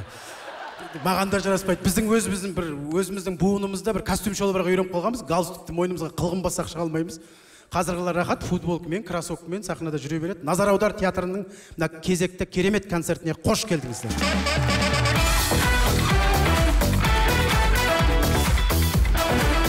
Енді жалпы бүгінгі тақырып бір үйлену жайында болып жатыр ғой. Бір отбасының жалпы қазір енді қоғамда болатын дүние ғой. Біз жайдан жай күлмейміз. Кей кезде арасынан өзімізді көріп қалып жатамыз. Сол оқиғалардың ішінен талай енді мендер де қуанышты кештерде жүрмін ғой. Неше түрлі қызықтар болып жатады. Тойдың үстінде тіпті үйленбей қалатындай жағдайға да мен көзім көрген. Тойдың үстінде тіпті ұзақ кетіп, өзі бір 6-та басталатын той 9-да басталған кездер болған. Әзер әйтеуір қыз бен жігіт бір-бірімен қырылысып қалып әйтеуір. Сондай тойдың үстінде де неше түрлі жағдайлар болған. Ол үйдің ішіндегі жағдайлар жаңа көріп жатсыздар. Неше түрлі. Менде де бір тойда неше түрлі қызықтар болған. Бірде бір қыз ұзату тойы болды. Ақ жол жайып қойды. Тойдың басынан мамасы маған келіп айтып жүрді. У нас дочка училась в Англии, доча училась у нас там в Китае она училась деп жүрді енді. Ана қызбен сөйлескенде бір ауыз қазақша білмейді. Бірақ маған мамасы тойдың басталғаннан бастап айтты. Қызым соңында сыңсу айтады деді. Шошып кеттім. Мына қыз вообще сыңсу айтатын қызға ұқсамайды анау. Вообще сыңсудың не екенін білмейтін секілді бар ғой. И тойдың ортасына келді. Тұрсынбек, ты не забыл, доча у меня сыңсу быть. Да не забыл. Қандай керемет, машалла деп қоямын мен жаңағы. Тойдың соңына келді. Тұрсынбек, сыңсу не забыл? Не, соған жетек енді той біткесін ғой сыңсу. Хорошо. В середине нельзя? Нет, сыңсу в конце поет. Хорошо деп. Бір кезде ақ жол жайдық, батасын сұрадық. Мен енді мақтап жатырмын ғой, енді Қытайда оқысын, Лондонда оқысын, қазақтың керемет дәстүрімен, міне сыңсумен осылай қызымызды ұзатайын деп жатырмыз деп. Қыз да маған сыбырлап қояды. Сыңсу деп. Сейчас объявляй деді. Мә, қандай керемет, қандай сыңсу деп қоямын, жаңа бір ауыз қазақша білмейді. Бір кезде Ақжол жайды, ана басында жігіт тұр, жігіттің өзі де Лондонда оқыған, түрі мынандай, жаңа бүйтіп тұр, жаңа. Ай, мынау қандай сыңсу болайын деп жатыр екен деп өзім ішімнен қорқып тұрды мен, шыны керек. Бір кезде Ақжол жайды, бір қыз тұрды да жаңа. Сыңсуды, включите, сыңсу деп қояды өзі еще. Қостық бір кезде. Папа, мама, ты дым и я деп. А студияның өлеңін айтып кетпей ма жаңағы? Ты, я, сила притяжения деп. Біреулер ойбайды бетін басам айтсам, бүкіл халық сондай екен, шапалақ ұрып, вау деп. Сасқанынан көңілді кетсін енді үйден дедім, не деймін ана қызға? Негізі неше түрлі сыңсулар, неше түрлі қызықтар болады негізі. Бір рет Петропавлға барып, беташар болып жатыр, ана қыз поклон істемейді, бүйтіп жаңа иілмейді. Алдында матасын ұстап тұр, жаңағы бетін жауып тастаған, екі жақ жеңгесін ұстап тұр. Бір кезде анаған бір сәлем деді, үлкендерге бір сәлем, аруаққа бір сәлем, ортасына кетіп қалды. Ана қыз қақшиып тұр әлі. Сосын бір кезде жаңа үлкендер жағы жаңағыдай, тым Саулешка, сәлем делай, сәлем. Құлағына келіп, сәлем делай деді ғой. Ана қыз орамалын шешіп тастады, сәлем деді ғой. Анандайды бірінші рет көрдім ғой, неше түрлі қызықтар болған, орамалды басына шешіп тастап, сәлем деп қояды. Халқы да сондай екен, бәрі бүйтіп қояды, жаңа мәз болып жатыр, ешкім де отыр. Міне осындай неше түрлі қоғамда болып отырған дүниелерді қазір міне Назар аудар театры қозғап жатыр. Расымен де ондай жаңа көрсетіп отырғанның барлығы шындық қой, бар болғасын көрсетіп жатыр. Міне Назар аудар театрына бір қошемет көрсетіп қояйық. Көп емес, театрдың ашылғанына 3 жыл болды. 3 жылдың ішінде осындай міне көрермендерін жинап отырғаны әрине қуантады. Мен енді өзім жаңа Назар аудар театрда, менде біз барлығымыз Оралдың жігіттеріміз ғой. Орал қаласынан, жалпы енді Орал қаласынан кезінде жақсы шықты. Арасында бір үзілістер болып қалды, көп Орал жақтан ешкім шықпай, қазір мына жастар жағы жайлап шығып жатыр. Енді мен бәлкім бір боксер болсам, артынан боксерлар шығатын бет, футболист болсам, футболист болатын бет. Мен өзім юмор саласында жүргесін, юмористер шығып жатыр енді. Сол жігіттер енді жаңа КВН саласында жүріп, қазір мына театр ашып жатыр өз алдарына. Жарайсыздар жігіттер. Енді Орал туралы айтайын, мен жалпы енді өзім бұл жігіттер негізі Оралда көп жүрген балдар. Қалан балдар екен көрініп тұр. Түрлерінен, киінгендерінен көріп тұрсыздар ғой, футболкамен, кроссовкамен. Біз жаңа қара костюм шалбарды қалай бастап киіп шықтық, сол қара костюм шалбармен әлі жүріп біз. Шынымен, мына қанатқа вообще қазір ақ костюм шалбар киіп қойсаң вообще жараспайды. Біз бәріміз ауылдан жиналғандармыз. Мейлі кім болса да жаңа Бақытжан болсын, Ерболат болсын, Аманғали болсын. Біз бәріміз ауылдан. Ана балдар қаланың балдары. Бұларға қазір қара костюм шалбар киесең кигізбейді. Ой, түсінбей аға қойыңызшы, қара костюм ғой дейді. Онда серый киіндірсең, серый ғой дейді. Футболкамен шығайық, джинсимен шығайық. Мен джинсимен, футболкамен сахнаға шығамын дейді. Сөйтсем жарасады мыналарға бар ғой. Жарасып тұр кәдімгі керемет жарасып, стильный, кәдімгі модный. Мынандай ет мен кигізе алмаймын біздің балдарды. Таппаймыз да біз оған бар ғой. Тіпті Дольче Габбана, Луи Виттон кигізіп қойсаң да қанатты ашпайды вообще. Наоборот, ана Луи Виттон, Дольче Габбаның представительдері шығатын сияқты, шешіндер ананың үстінде киімді деп. Заявление жазып жаңағы, біз ол үшін шығарған жоқпыз вообще-то деп. Мен мына ең бірінші жаңа жыл міне келіп қалды ғой. Бірінші жаңа жылды мен шыны керек Оралға келіп көргем. Оралға келіп. Ауылдағы жаңа жылдарды білесіздер ғой, тек клубта ғана өтеді. Сөйтіп Оралға келдім. Оралда алғашқы жүрген кезімде 1-2-3 күн өткеннен кейін жаңа жылдың уақыты Оралда достарым бар, 3 досым, жаңа Нұрлан, Қуаныш деген, жаңа Бейбітжан деген жігіттер. Солар айтты, бүгін кешке ноутбукқа барамыз деді да. Өзіміз отырайық, 4 жігіт, сен келіп жатсың ғой ауылдан деді. Енді мен енді ауылдан келген, представьте, енді қой бағып келген адаммын ғой, енді былай қарасаңыздар, 4 жыл ауылда қой бақтым. Сосын қой мені бақты, әйтеуір бір-бірімізді бағып жүрдік. Сөйтіп қалаға келгенімізде бірінші рет мен қаланы новогодний оформлениені көргем. Бірінші рет новогодний оформление. Кәм шарқ-шұрқ етіп тұратын, бірінші рет көріп, таң қалып, аузым ашылып. Бірақ айттым, жігіттер, мен ноутбукқа бармай-ақ қояйын кешке. Мен киетін киімім жоқ деп айта алған жоқпын енді бар ғой. Енді представьте, қыста ақ шалбар тек менде. Ақ шалбар, зимний аяқ киім. Енді аяқ киім 41 размер екенін қалаға келгенде білдім мен негізі бар ғой. Акасы бұрын вообще ауылда размер білмейсің, 43-те кие бересің, 44-те кие бересің.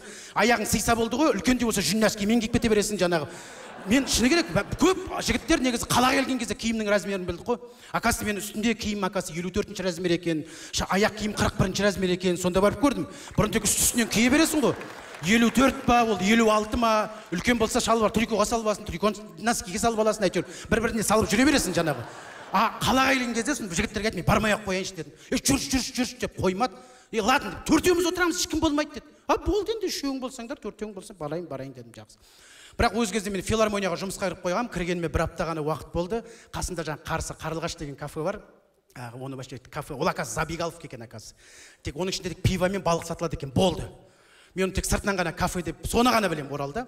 Сөйтіп не керек, жаңағы кафеге бардық, іші күшті, енді новогодний музыка ойналып жатыр. Ол кезде музыкалар білесіңдер, тек қайта айналдырып қоя беретін, жаңа бұл ақшам бөрім тұтамас, сен мені тұтамассың, сен мені тұтамас деп жаңа. Соған вальс билейміз, қайта вальс билей береді әйтеуір. Сосын группа демо деген болды, жаңа ты меня не ищи деген жаңа.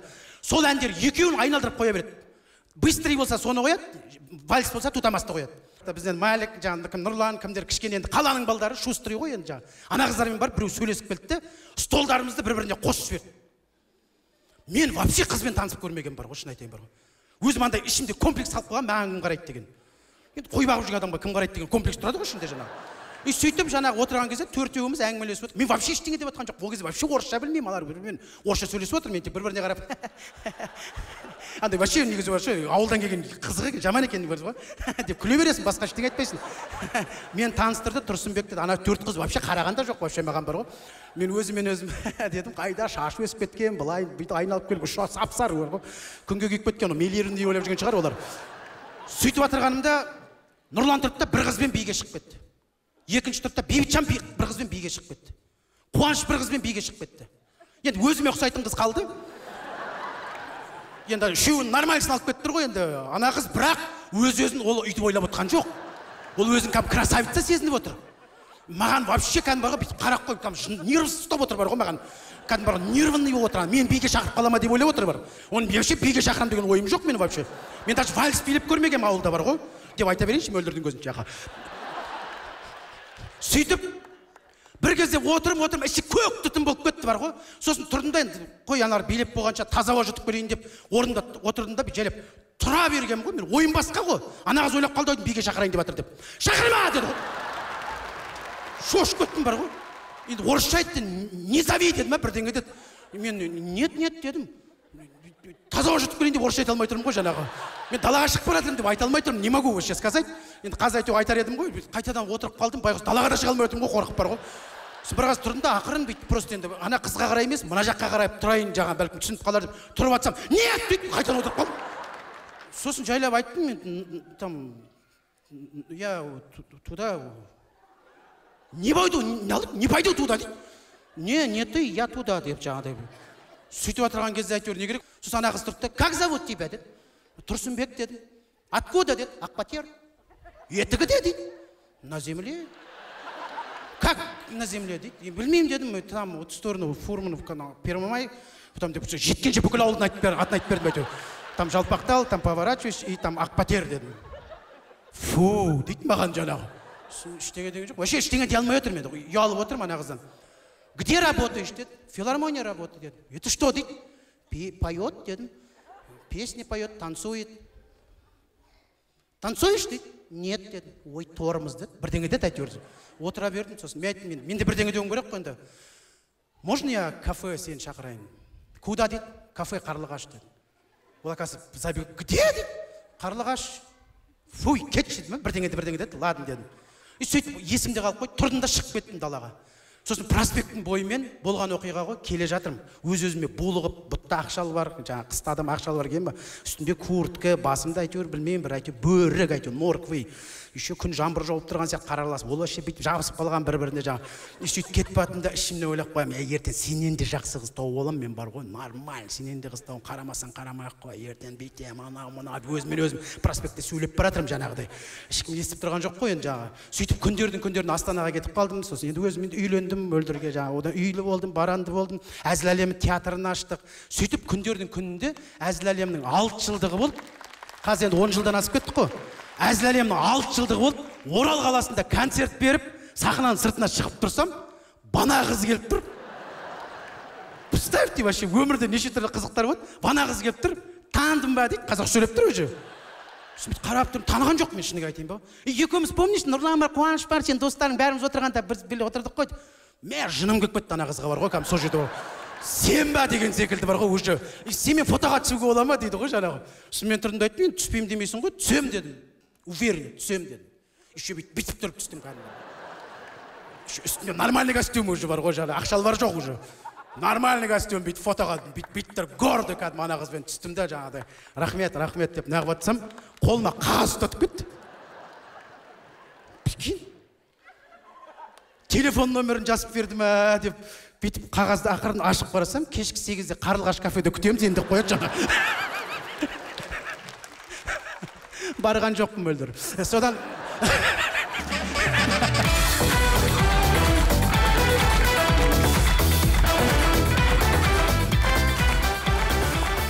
расымен де адамның сұлулығына емес, жүрегіне қарау керек, өзінше цитат етіп кетсең де. Расымен де мен неге айтып жатырмын, бұл жігіттерде назар аудар театрда Орал қаласынан келгенде Тұрсынбек аға осылай театр ашқымыз келеді, осындай үлкен театр болғымыз келеді, көрермен зал толып отыратындай үлкен бір театрға жетсек екен деп армандап келген жігіттер. Бүгін міне өзінің көрермендері бар, театрларын ашып, қандай керемет концерт беріп жатыр. Армандар орындалады, армандай берейік ағайын. Рахмет, мереке құтты болсын.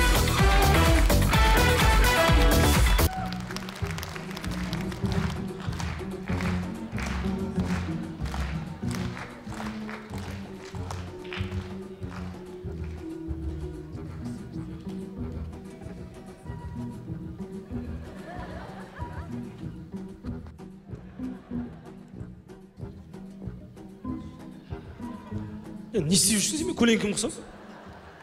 Кетші бар, өзіңнің жолыңмен жүрмеші, жүре берші бар, менің жолыммен жүрме. Құрдас, сен жүрген жолмен жүргім келеді. Адасып кетесің, жүрме мен жүрген жолмен. Сен көрген түсті көргім келеді. Құрдас. Көрме сен мен түстерімді. Сен өргенің емес мен түстерім. Жүрегің жарылып кетуі мүмкін сен. Ондай түстер көрме. Не деген түстер бар? Кетші былай, жүре берші өзіңнің жолыңмен. Құрдас, әзір қоймайым ғой бірсін. Не істеп жүрмін? Не мынау үстіндегіне? Зебралар ұқсап, шешші ананы. Құрдас, бұл мен отырып шыққандағым естелігі. Сен отырып шыққан жоқсың, сен білесің бе? Бір күн витризительге жатып шықтың. Үйті бір сағатта шығарып алдым мен сені. Ол түрме емес ол. Просто айықтырғыш ол. Құрдас, жай сөйлеші маған. Мен ворлармен бірге отырғам. Соның ба? Еселен, мұнан ешкім естімесін. Ворлар емес ол. Ана доғдырлар, лор. Соң құлағың тексерейін деп келіп кеткен лор дейді оларды. Сондай ма? Еді? Бәсе, ойлақ қойым. Олар дейтін түрме қарамай ма? Мен неге құлағымды қарап атырар деп қойым. Орман деп жүрмін ғой, мен қайдан білейін? Сен сөйтіп қуып жүре бересің. Отағасы. Не болды? Ердің жақсы елімен ойласады, әйелдің жақсы ерімен ойласады дейді. Пақ шіркін. Қандай? Гүл өссе жердің көркі, қыз өссе елдің көркі деген де бар.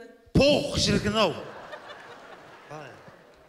Асығу баланыңсы, аттандыру ананыңсы деген де бар. Пақ шіркін. Әне пақылда, поғылда өтсің сен?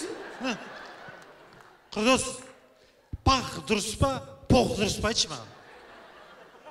Сен поқ деп айта бер. Саған поқ болса, маған да поқ құрдас. Не жұмбақтап өтсің? Мақалдап, жұмбақтап. Құсын мектепте істегесін мақалдап, көркемдеп, күшті айтайын деп едім, қош. Сен мектепте мұғалім емес, техничксің ғой, білесің бе? Тіке айтшы адам қан ішпей. Қызыңды ұзататын уақыт келді. Не? Деп ойламайсыз ба, деп. Жай, айтып атқаным ғой. Сен ештеңе жай айтпайсың ғой, біздің үйде білесің бе? Айт конкрет, не болды? Былай ғой, қызыңның ұнататын жігіті бар екен. Сол келіп қызыңа сөз салған. Қызың я деген екен. Сен рұқсатыңмен батаңды алсам дейді енді қызың. Қалай сонда, сымбат күйеуге шыққысы келіп тұр ма? Иә. Есім дұрыс па, ол деген әлі кішкентай емес пе, сағаты жол? Сағаты жол теппін ғой. Кішкентай қыз емес болды. Құрсын 20 жастағы таптырды қыз емес пе? 20-ға келді ме не? Құрдас, 20-ға келген бой жеткен. Өзінің теңін тапқан болса. Қыз қонақ дейді. Бақытын байлама. Батаңды бер батаңды. Дұрыс айтады. Қойшы. Бата. Мен оған бата бермеймін, күйеуге шықпайды деп отқан жоқпын. Дұрыс. Егер өзінің теңін тапқан болса, сүйген тапқан болса, батасын берем. Дұрыс. Тек анау біздің құдалар сияқты еселен біреуге тап болмаса болды. Ондайлардан сақтасын дешеш. Сол үшін сен айтана келетін құдаларға. Ертерек келсін, білсейік, танысайық, көрсейік, ертең отырмайық қырылып. Құрсын, сен олар танисың? Қалай танымын, есің дұрыс па сенің? Олар дейтін бізге бір жағынан құда болып келеді. Қалай құда болады, сен баяғыда сол жаққа күйеуге шығып кетіп, сол жақтан атан келіп тұрған үшін бе айтып жүрмін? Қой қырсын, ондай емес.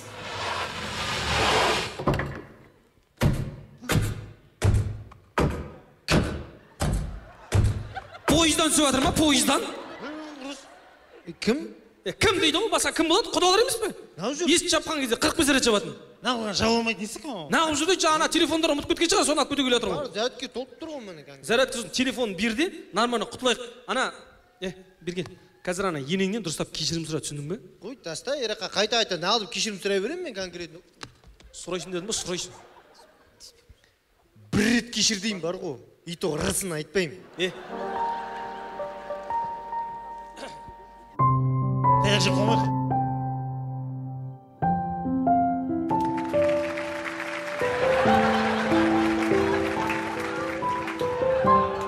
Сәлеметсіздер ме?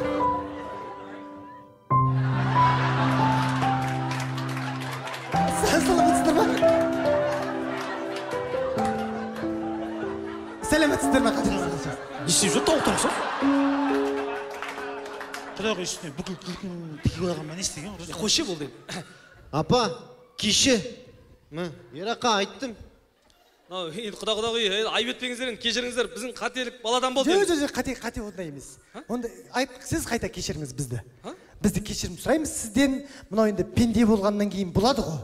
Адам баласы жаңағы қуанып тұрып, жаңағы ажуланып тұрып, решение принимайттамаңдар деп па, бір мешітте бір барып келгенде айтып едің ғой бірдеңелер. Не істемеңдер дейді? Решение принимайттамаңдар ажуланғанда, жаңағыдай неткенде. Принимайт дейді ма?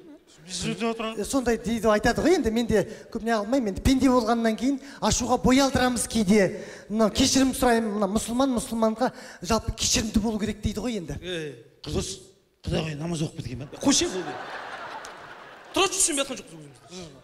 Жоқ, мынау енді құдағай енді айып етпеңіздер енді кешір. Жоқ, қайта сіздер бізді кешіріңіздер.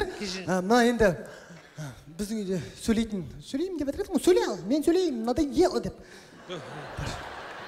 Ана, не. Құдағай, өзіңіз бастаңызшы жағын. Қандай кіші болып тұрсыз бүгін? Құдағай! Шығасыз да? Шық деп отыр. Не совет етіп құлды, Шығыңызшы. Мынау енді білесіз, түсініп отырсыз. Айтқанда шығар, біз де біліп отырмыз. Енді осыны екеуміз как-то андай женский... Сен маған қарама. Мен бұл үйде ештеме шешпеймін. Ойбай. Не? Үйде еркек бар, осы шешеді. Біреулердің семьясы сияқты емеспіз. Шүкір. Бізде де еркек бар. Мен туралы айтып жатсың ба? Иә? Мен шешем ба? Иә? Шешеді. Не, трико бірден шешу керек па? Ой, жоқ, ондай емес. Сұрашы, не болады? Қараса, алдыға қараш бар. Бізде де еркек бар дейді. Иә. Біздің үйде де отағасы бар, сөйлейтін. Сөйлесін, иә. Шыға ғой, тай. Құда, қош келдіңіз, ал құда, не болды, тыныштық па бірдеңе? Айт, қысылма. Да, құда, давай еркекше сөйлесейік. Сөйлесейік. Сен де еркексің, мен де құдамын. Давай, сөйлесейік. Сен сөздерің авария отқан жоқ па құда кішкене? Жоқ, құда, бұлай. Сенде қыз бар, менде қыз бар. Мен саған қыз бердім, енді соны қайтар. Кетші бұлай. Жоқ, сен қызыңды әкеліп жатсың ба, алып кетіп жатсың ба, түсінбедім. Шық. Ожин бұлай, сізде де қыз бар ғой? Бар, иә. Біздің үйде де қыз бар. Біздің үйдегі қыз сіздің үйде тұрып жатыр ғой? Сіздің үйдегі қыз біздің үйде тұра тұрса? Не үшін тұрады? Өзінің үйі бар емес пе? Жоқ, енді сіздің қыз бар, біздің қыз бар, қара екеуін башына-баш ауыстырып алсақ. Зат па болса, ауыстыратын? Не алса, мен айтайын ба, жеңше? Мен айтайыншы. Сөйтші. Құда, рахмет сізге. Мен сізге ырзамын, құда. Не үшін? Телефон 100% болған екен. Сосын құда, жер 3 бұрышты болады.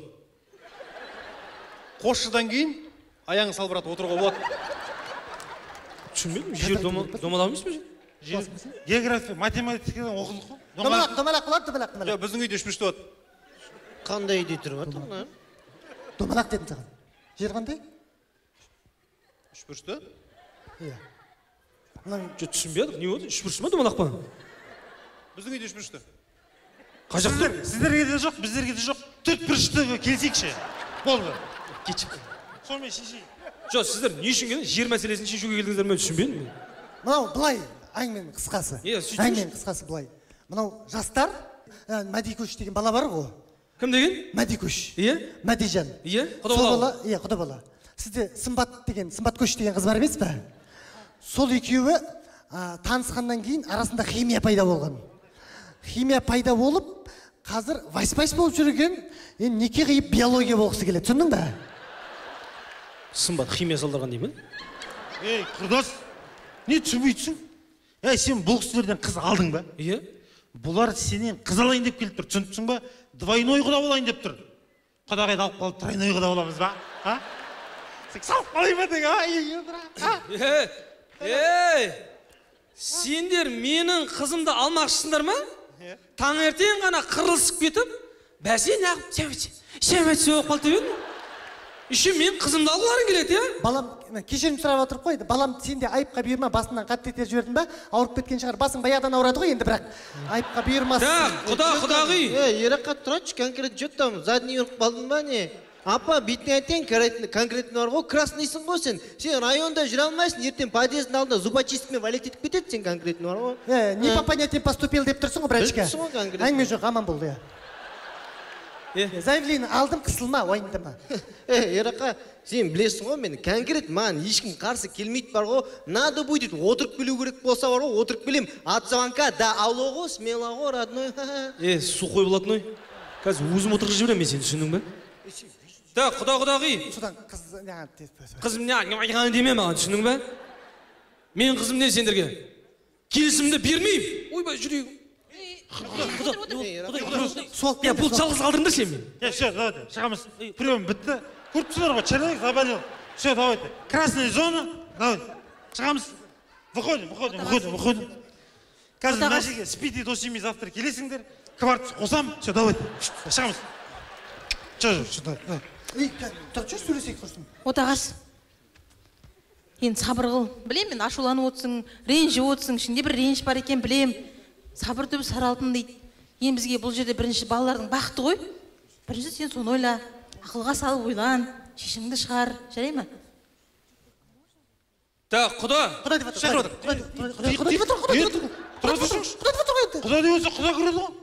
Құда, сен ба құда? Пожалуйста. По одному. Метр расстояние, полтора. Расстояние держим. Коль ширейші ештеңе жоқ па, что там? Не, аэропорт қылып жүрмін, ау? Құда. Так, құда. Анау сенің балаң мен қызымның арасындағы нәрселердің бәрі серьезно ма? Так, сұрақ білейінші. Серьезно ма деп. Серьезно болмаса келеміз, міне баршы адам не ұстайды, мен сұрай бермей. Иә, серьезно дейді. Не серьезно? Серьезно екен, жаңа. Не серьезно екен? Жаңа, не, бала мен қыз. Не бала мен қыз? Деп пияз жедің ба? Жоқ, серьезно деп отыр ғой енді. Серьезно болса былай. Мен қызым сендерге магазин тұрған зат емес алып кететін. Жоқ, зат емес. Зат емес? Нан да емес, там, кола да емес. Зат емес. Сондықтан былай болады. Анау қызымды аласыңдар ма? Дұрыстап салт дәстүрмен, жөн жоралғымен, ағайын тума туысымен келесіңдер. Қызыма құда сүйсіңдер. Құлағына сырға саласыңдар. Сосын біріп аласыңдар. Түсіндің ба? Давай. Құдағи? Құдағи деп отыр. Құдағи деп отыр, мен шақырып отыр ғой. Құдағи деп отыр, кіресіз деп отыр. Расстояние метр полтора, держим құдағи аккуратно. Түсіндіңіз ба? Құда, на выход. Бір-бірден ғой, бір-бірден красный зона дедік қой. Не болды? Кірейін. Бетіңізде маскаңызда жоқ екен сіздің бар ғой. Құдағи бері кел. Келіп жатыр. Иә, ана сүті деген бар, білетін шығарсыңдар. Ана сүті өткенде біздің машинада қалып кеткен, сол сүтті ма бере қоямыз? Ол емес. Ана сүті дейді, ана сүті. Құда, мен сізге шын айтайын. Мен баяғыда суалып кеткенмін. Серьезно айтамын. Орысша оқыдым ғой, еще білесің ғой мен. Конкретно материнский молоко ғой, не деп? Кетші арғай. Кетші, сен жетпей жатыр енді. Қалың мал. Салт дәстүр жөн жоралғы. Қанша деп отырсыздар? Миллион. Болды. Құрдас, әкем бірдің сүрті 6% міне. Кетші арғай, түсінбей жатыр. Әкем бір, лидерін қанша сатып отырсыңдар? Кетші арғай. Миллион деп тұр ғой. Не, миллионды қайдан деп табамыз біз? Миллионды қайдан табамыз? Миллион дегенде ана қызға деген 700 мыңға телефон, 300 мыңға косметика алып берген, соны сатып жібереміз, өздеріне пихать етіп жібермейміз. Өздеріне ай көрінер, көздеріне болды не? Есің дұрыс па сен? Не болды? Миллион дегенсіз кішкене ойланбайсың ба? Ауыр болып кетеді ол кісілерге деген. Неге ауыр болып кетеді? Анау келінің 700 мың теңге кіретін телефоны бар. Телефонның кредиті 700 000 теңге. 300 000 теңге косметиксінің кредиті бар. Мен дейтін бәрін расчет жасап есептеп отыр. Рахмет. Рахмет. Оғаш жоқ бар. Сөйлес. Так, құда. Құда деп отыр, құда деп отыр. Құда деп отыр, құда кіреді. Құда, пожалуйста. Метр полтора расстояние. Полторашки құда қиғым. Так, бұлай құда. Бұлай. В общем, қазір сендер ана қызың тастап кетесің біздің үйге. Түсіндің ба? А то сен қалай сонда сен еще өзің қызыңды алып кетесің. Еще менің қызымды алып кетесің. Может, қатынымды алып кететін шығарсыңдар. Қазір сұрап келейінші. Мынау. Құдағи, мені өзіңмен бірге алып кетші. Қойшы, кетші, аузын сасып жатыр. Ішпешеш болды ғой. Қалай қойшы, құдағи?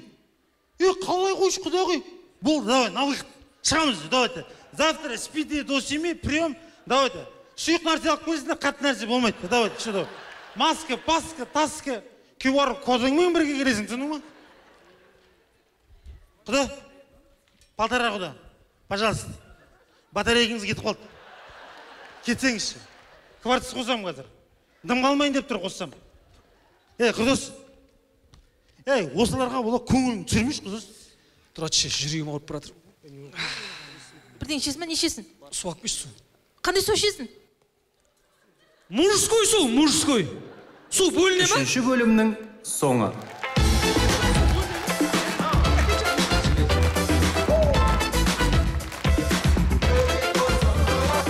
Ерке Есмахан шақырайын деп тұрмын. Керемет ән Қайнар Алагөзовтің сөзіне жазылған. Біздің тақырыпқа сай ән келді. Өзімізге ұнадық, шақыртып едік.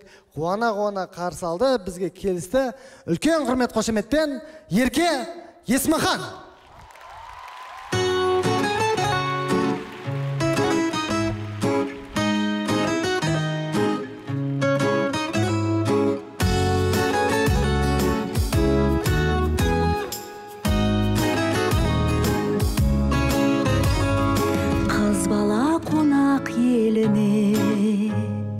Келеді қайтар уақыты, қадірін білер теңіне, жар болу әйел бақыты, жарығын алып жұлдыздың, бесік жырыңды тыңдатып, әйелге арлы ұл қыздың, анасы атану шын бақыт.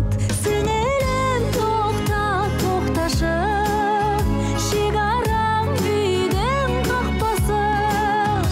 Әйелдің бақыты, әйелдің бақыты, әйелдің бақыты отбасы.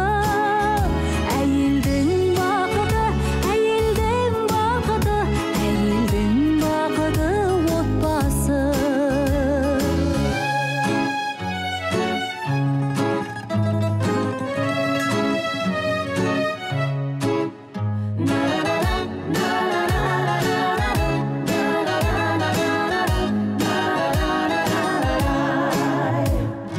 Әйелге жеңіс белес қой, еріне деген құрметі, асыл тастағу емес қой, асыл жар болу міндеті, күлкісі үшін сәбидің, анасы қажет тәрізді, бақыты үшін әр үйдің, әйелдің бақыты маңызды.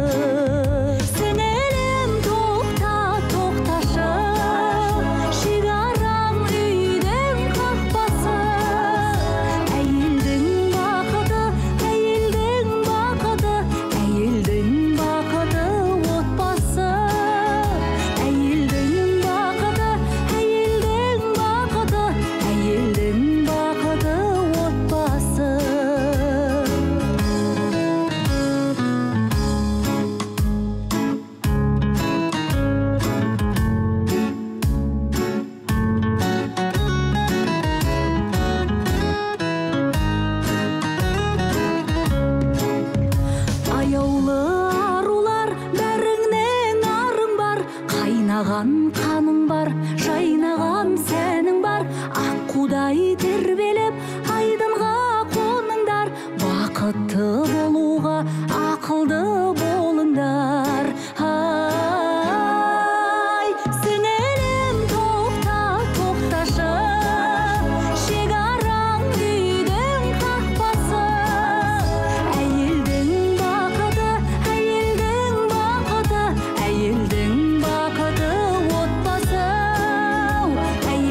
Арада 2 ай уақыт өтті. Мади мен Сымбат үйленді. Бүгін Ерақаның шаңырағында басқа қуаныш. Ерақа мен Айгерімнің отауласқандарына 25 жыл, яғни күміс той.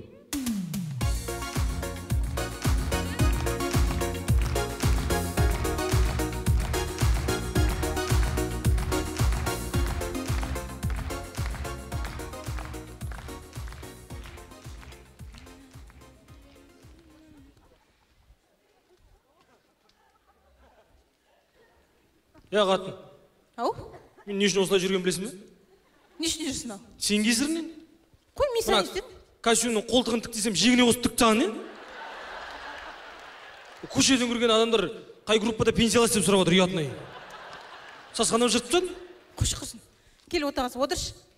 Мен ана қызыл көйлегім қайда, соны кимеймін, анау бір түрлі бір умырчыға соқитын балдар сияқтымын ба, бірден отырған жоқпын ба? Сен не сол қызыл көйлекке шабыстың да қалдың, сол көйлекпен туылған адам ұқсап? Нормально отырсың. Қош, жоқ, өртеп жібердім, керек не оны? Өртеп жібердім? Иә. Есің дұрыс па сенің? Неге? Қалтасын қарадың ба?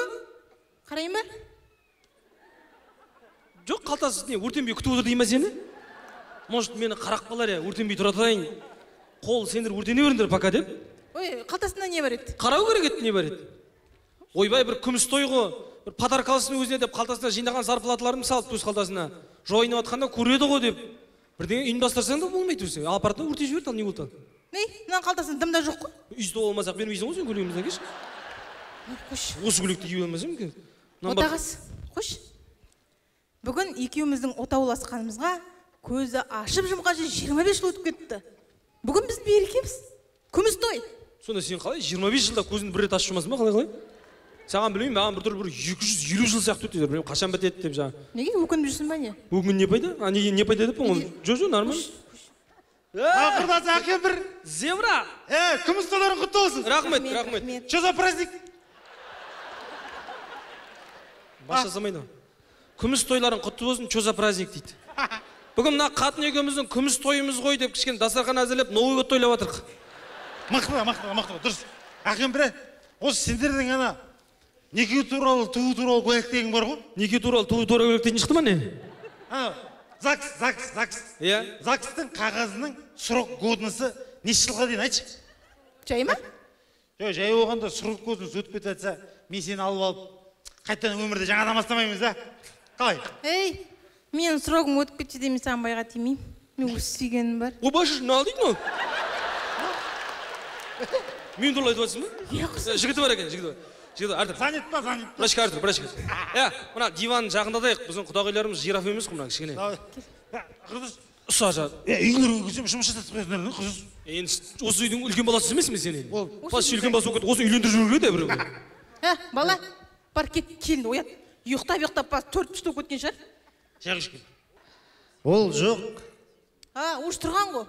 Иә, тұрып тұрған үйіне тұруға кетті. Енді гаишник рұқсап тыр деп тұрсың сен? Қайда келін? Өзі ғой.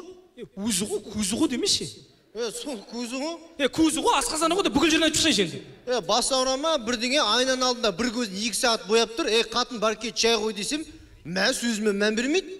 Сосын? Екінші көзін бояп бердім. Мен сен полный бетіңді бояп беріп ба? Қош, балаға тиіспе. Не бірде осы баланы жағасынан ала бересің? Кінә деген бір жақтан болмайды, 2 жақтан болады. Кетсе келер, кетпей жүрген келін бет сол. Ойбай, мұна үйреніп қалыпты ғой кәдімгідей. Ерақа осы жыл келмейтін сияқты ол. Не келмейді екен? Зарядкасын алып кетті телефонын. Қызың затымен тек қана зарядка келіп кетті саған? Постоянно карманный зарядкамен кететін еді ғой. Осы жыл зарядка. Қалайсыздар? Оу, айналайын, қара қызым, дара қызым, көкем-ау. Күйеу бала қайда? Күйеу балдарыңыз жоқ. Тыныштық па? Не болды ғой? Арамыз келіспей қалды, сосын мен заттарымды жинадым да кетіп қалдым. Жетіскен екенсің. Встречный біздің келі көрген жоқсың ба? Дейді, тұратшы конкретно мен қарындасымды кімірін жетіп жүрген қазір өз ісіне жауап береді. Айт, ұрды ма? Жоқ, айнаға қарап, боянып тұрса, маған келіп, бар шай қой дейді. Сосын? Мән бермеді. Ұрған ғой явно. Жоғы ұрған жоқ. Мән бермей, боянып, тұра бердім, бір кезде келіп, қоймайды маған кеп, бар шай қой деймін деп, жыным кеп кетті, бетіне қарады. Қойсаң өзің қой дедім да, кетіп қалдым. Сен осы жыл просто кетпеген екенсің, тым арты кетіп қалғансың, сестренка ренжіме мен саған көп. Кетші қарай, ақыл айтпай. Артық кетіп қалайсың, кетіп қаласың дейді ғой. Айтпайсың маған сол ақылыңды. Айтып отқан жоқпын мен. Осы ма айтып отқан ақылың? Осы. Не үшін кетіп қалдың? Енді боянып тұрсам, бар шай қой деп маған. Шай қой деген үшін кетіп қалдың ба? Ет сал десе границадан шығып кетесің ғой сен.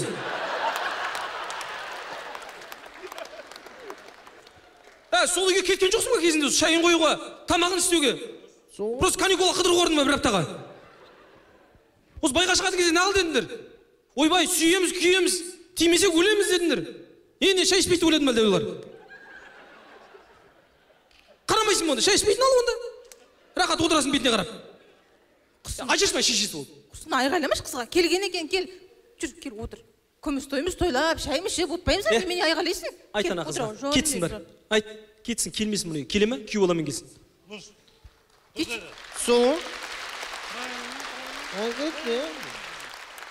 Мен елге қара бет қылып, не үшін келіп отыр? Айтайын бұл Мисан. Құсын естіп тұр ғой. Айтып тұр ғой Мисан. Қызым әкең айтып жатыр, күйеу баламен үйге келмей шай ішіп кетсін да тамақ. Естіп тұр ғой мен мына жерде. Өтірік қоса бермеші осы. Байқамай қалдым. Бармайым деймін онда, осында өз үйімде қалам. Мынау сенің үйің емес? Сол. Сен осы үйден кеттің бе, сол үйдің қызысың. Сол ғой. Сол үйдің отымен кіріп күлімен шығасың енді.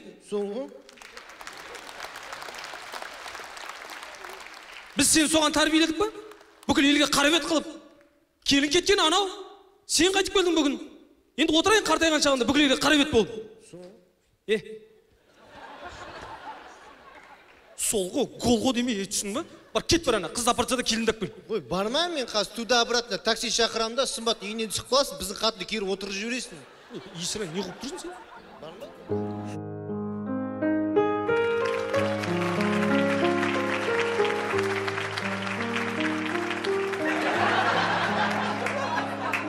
Өй, жаным, күйеу балам, сүйеу балам кірді де келді. Шапи жинағаннан айтады ғой, кімді айтсаң сол келеді дей ма міне? Қойшы, өтірік құрастыра бермеші. Кімді айтсаң сол келеді деген несі? Ей, шапи жинағаннан күйеу балам туралы айттым, кірді де келді. Давай онда Путин туралы айтайық, Путин кіріп келер.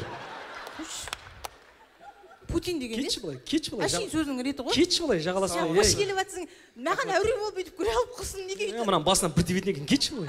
Кетші былай. Понятиясы жоқ. Маған деп ойлап қалдым. Не істесің сені гүл? Сені көрсе гүлдің өзі қашып кететін шығар. Шешесі ұстап не yaptың? Баршайшы мына. Баршайшы. Бола ма сені? Енді саған айқаладым, ұрыстым, кешіріп қой енді. Екінші рет қайталанбайды бұлай. Мынау саған кеттік үйге жүр. Үйде шай дайын тұр. Жарайды, үйге барғасын сөйлесеміз. Әкешім, анашым, күміс тойларыңыз құтты болсын. Айналайым, мәссаған, күйеу баламен қызым келіп қалыпты ғой. Қашан келдіңдер, мен сені көріп тұрмын. Құдай амансың ба? Көкем, рахмет, қош келдіңдер, кел. Айналайындар, қош келіпсіңдер. Құтты болсын, құтты болсын. Бар кет, келін әкпелі бар. Мен такси шақырамын деген жоқ. Кеттім. Келе давай. Қош келіпсің. Қызым қалсын. Байқамай қала. Қашан келіп қала. Ей, күйеу бала отырсыңдар. Күйеу бала кел, отыр. Дастарханнан дәм алып, өздері отыра беріңдер. Алғы нәрсе ол төркініне қайтып келу деген. Келесте келетін болсан, аяғын сындырат анау. Ал құда, құтты болсын. Құда, амансың. Күміс той құтты болсын. Мен де айтып адамын құда, мынау не масқара ұят болды қойын бүкіл. Енді күміс тойларың құтты болсын. Айналай, құда келді ол. Күміс тойларың құтты болсын. Жаңа тек асығып үлгере алмай жұмыстан не алам жолшыбай тек гүл сататын жер тұр екен. Содан 25 мыңға шықтай мына гүл. Құдағай не алып шығынды алдыңыз ғой? Удай қымбат, бірақ құдаларында не аяйын дедім да алдым. Рахмет, мұны неждан көлді. Рахмет. Гүл мен шарды бір-бірлеріңе жолдап челлендж қылдыңдар ғой. Жапшай аузыңды, жапшай. Қош келдіңіз. Кел, отырыңыз. Қош келдіңіздер. Құтты болсын. Рахмет. Шай қойсын, шай, қыздар. Шай қойсын, шай. Сымбат, Ақбота, бар. Сымбат, бір шай қой. Сымбат деген емес, Сымбат деген біздің үйдің келді ғой. Ақбота бар қой өзің үйіңде. Әркім өзінің үйінде істесін деп жатыр. Бар, өзің қойшы, қайта қырылыс бастап кетер қазір. Қоймай, отыр қыздар қояды болды. Қояды ғой бала. Қош келдіңіздер, құда. Құтты болсын мына енді. Рахмет. Дастарханның басында жиналып жатыр, шай дайын болам дегенше мен бір ән шырқап берейін. Ой, бәрекелді. Анау сөздерін білесіңдер. Қосылып отырыңдар, ма? Болды. Анау. Ей деп айтасыңдар ма? Бар ғой, чықылды жеш. Ей, байқын. Болсақ тағы жаңа таныс, жүзсек талғаш қайықта. Айтыңдаршы. Ұшқыр қиял кетті алыс. Айтыңдаршы. Бұйырмашы жайыққа самал болып ауылдыңа самал болып есігіңде айдын шалқар тупой көлдеті сәулем мені ойландырған сенің жарқыны келбе аяғың жақсы енді сөздерін білмейсіңдер ничего бәрі білетін хит өлең айтайын сөйтек жұп болсын бәрі өлең хит чикілде чик поехали құдағи көшкенде жол қайдаймын ау айтшы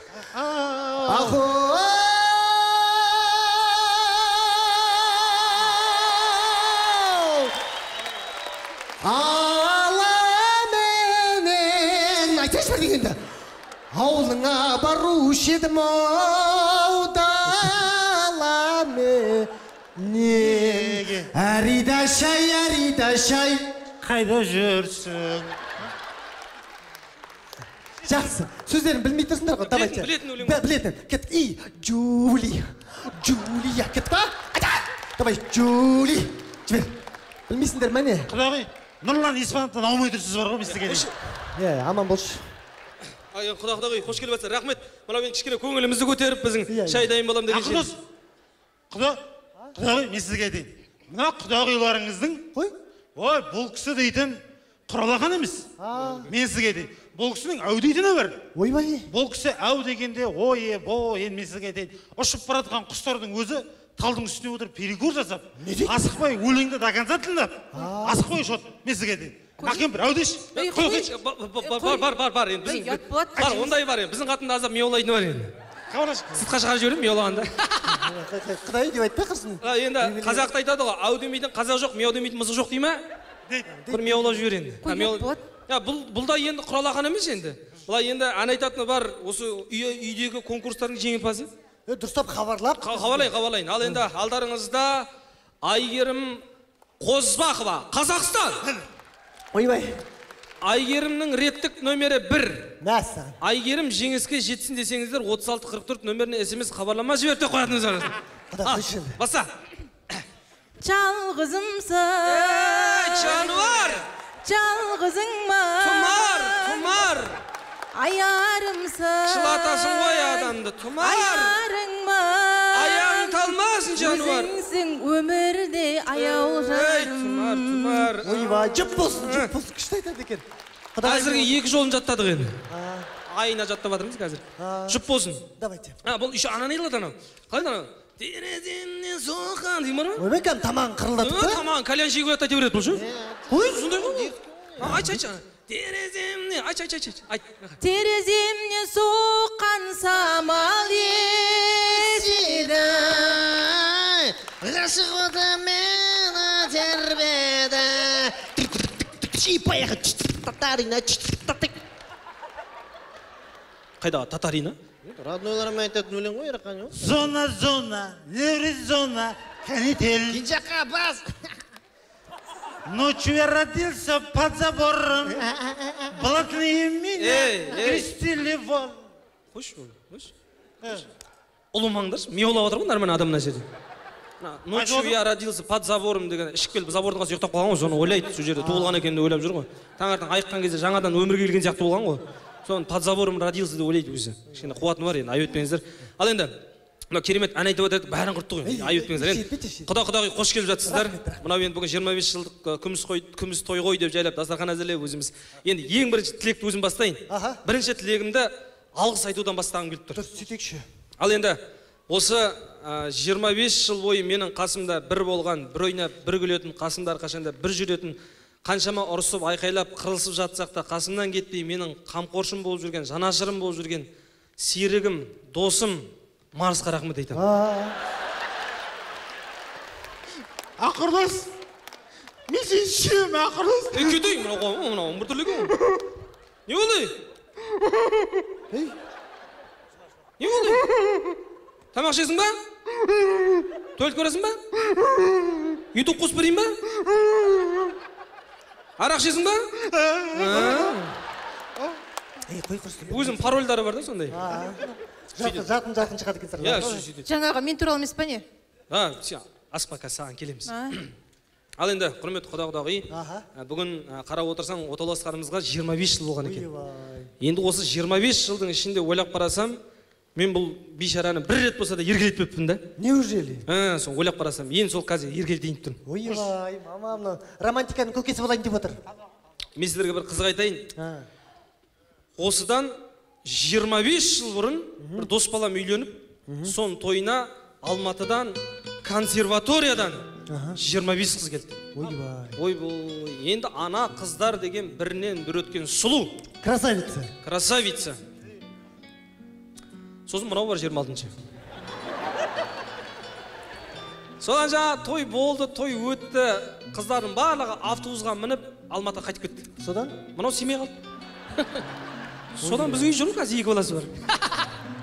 Бір жағынан енді бұны қалжыңдасатын ретім бар енді, 25 жыл болған ғой. Бір еркелетпедіңіз ғой енді, енді еркелетесің ғой енді. Сол қазір енді бір еркелетпеген екенмін деп еркелетейін тұрмын. Ойбай. Енді шыны керек мен бұның сыртына емес ішіне қызықты. Тұрыс, адамның ішіне қарау керек қой. Пристер шығып тұрады еді ғой, ішінде. Айналай, ақ кемпір. Айналай. Мәсі. Жүрегімнің ішіндегі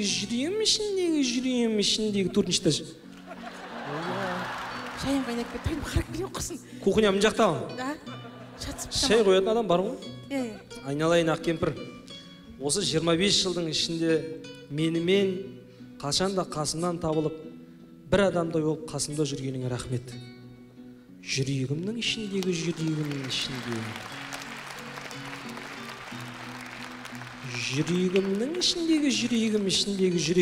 97-ші квартира. Күйіктің іші қабатыр, етім күйіп кетіп қарап. Біз үйде ет жоқ, тауық қой бәрі. Нормально тұра берші. Айналайын ақ кемпір, осы 25 жылдың ішінде менің бар мінездерімді, ашуымды, ренішімнің барлығын көтеріп қасында серігімдей, жақынымдай болып жүрген саған көп рахмет. Саған да рахмет, шыдап жүргенге маған. Айналайын балаларым, еш қайсыңды бөліп жармаймын. Мынау сендерге айтарым, шешелерінен үлгі алыңдар. Сендерге де 25 жыл күміс той тойлауды нәсіп етсін. Соған жетсін. Ұрыспаңдар. Бумажный тойдан аспай қалмаңдар. Мынау ұрысқаннан, айқайласқаннан, ұрып соққаннан екі жаққа кетіп қалу керек болса, ең бірінші мынау кетіп қалатын еді. Мынау да сөйтіп кетеді, кетіп қалатын еді бар ғой. Кетпеді ғой. Шыдады ғой, жаны менің жүрегім қошақаным, аман болшы. Қаншама ұрысып, қырылысып, ұрып соғып жатсақ та бір кетем деген емес. Сол деймін тура. Мына сөздерін маған жазып берші ете, мен 25 жылдықты айтайын маған. Күшті айтып жатсың бар ғой. Мен просто өзім тіл байлығым жоқ қой. Орысша оқыдың ғой, мен білесің ғой. Привет, как дела? Қалай? Осы 25 жылдың арасында қашанда қасымнан табылып, ақылшым болып, кеңесшім болып, мынау енді бұл 25 жыл бұрын біз үйленген кезде бізде қазір сендердікіндей стиральный машина деген болған жоқ. Мына кірді қолмен жуды. Суды краннан келген жоқ, даладан тасыды. Мынау да сол. Қаншама ұрысып, айқайласып, төбелесіп жатса да бір кетем деген емес. Өйткені сендердің болашақтарыңды ойладық. Ертең сендер әкең қайда, шешең қайда деген кезде көздер жәутеңдеп қалмасын дедік. Біреудің алдында ынжырғысы түспесін дедік.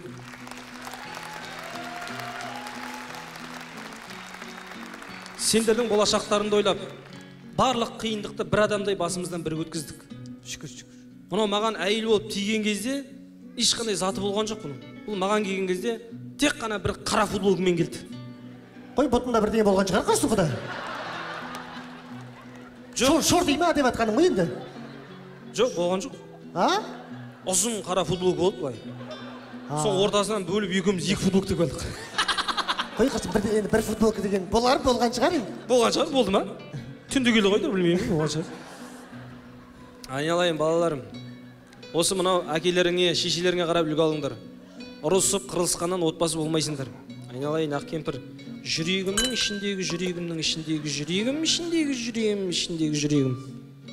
Күн болсын, түн болсын, қаншама достарымды ертіп келсем де, үйде тамақ жоқ болса да, күн демей, түн демей, күңкілдемей, үндемей, жоқтан бар жасап, достарымның алдындағы менің абыройымды асқақтатқаныңа рахмет. Жаным мен жүрегім. Осы текст қой, тыңдай бер. Ананы тыңдай берші. Мен айтып жатыр деп ойлаймын. Әке шешемнің кейбір мінездеріне шыдап, мен үшін шыдап, менің әке шешемнің разылығын алуыма себепкер болғаныңа рахмет. Егер де менің қолымнан келетін болса, сен үшін арнайлап Нұрсұлтанның қақ ортасынан үлкен бір ескерткіш орнатар едім. Әттең, бірақ ол қиын. Ойбай. Құрбыс, оның қиын несі бар? Сумен балшық дедесің де, түртпішті қылып тартып жібересің, болды ақ кемпірдің фигура тартып шықпай ма? Ол сенің фигурам ғой, сенің фигурам. Бұнікі басқаша бүйтіп келіп, былай кетіп қалды. Өзінің секреттері бар дейсің. Айналайын ақ кемпір.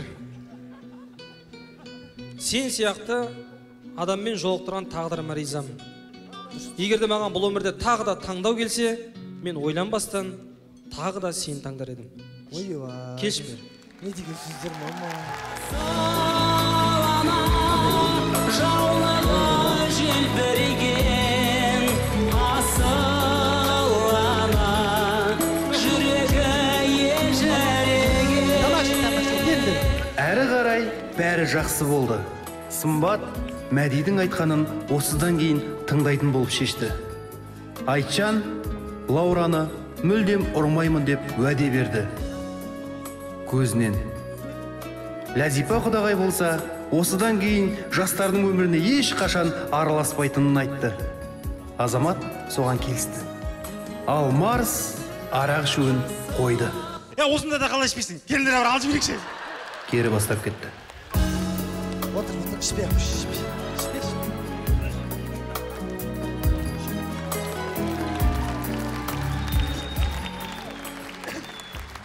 Осыдан кейін құдалар стрелкасы мүлдем болған емес.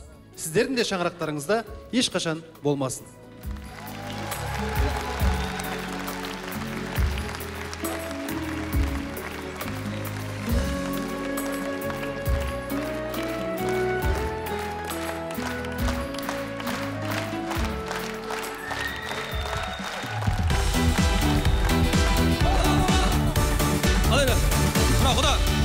Рахмет, осы 25 жылдық деп.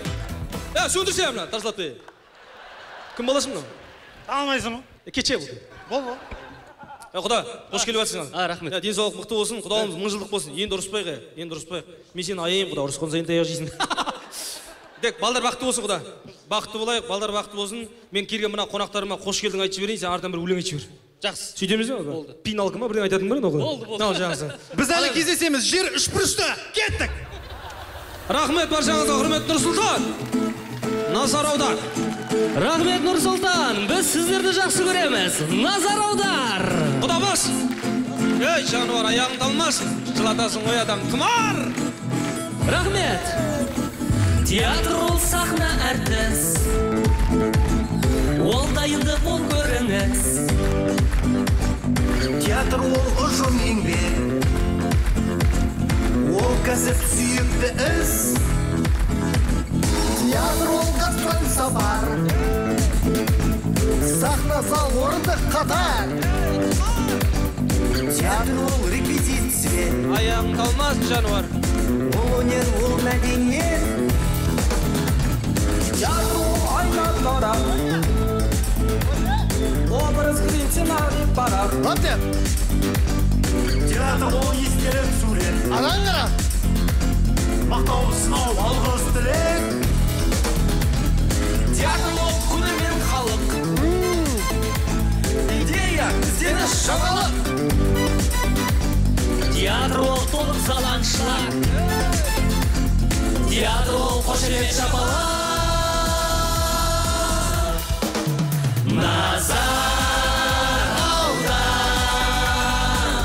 әр ізінде мән бар, жаны жайсан жандар, жайдарлы көңілмен ата берсін таңдар. Назар аудар, орындалсын армандар, ауыл өскен бала, ер жетіп міне тұр сахнада. Рахмет Нұрсұлтан! I love you!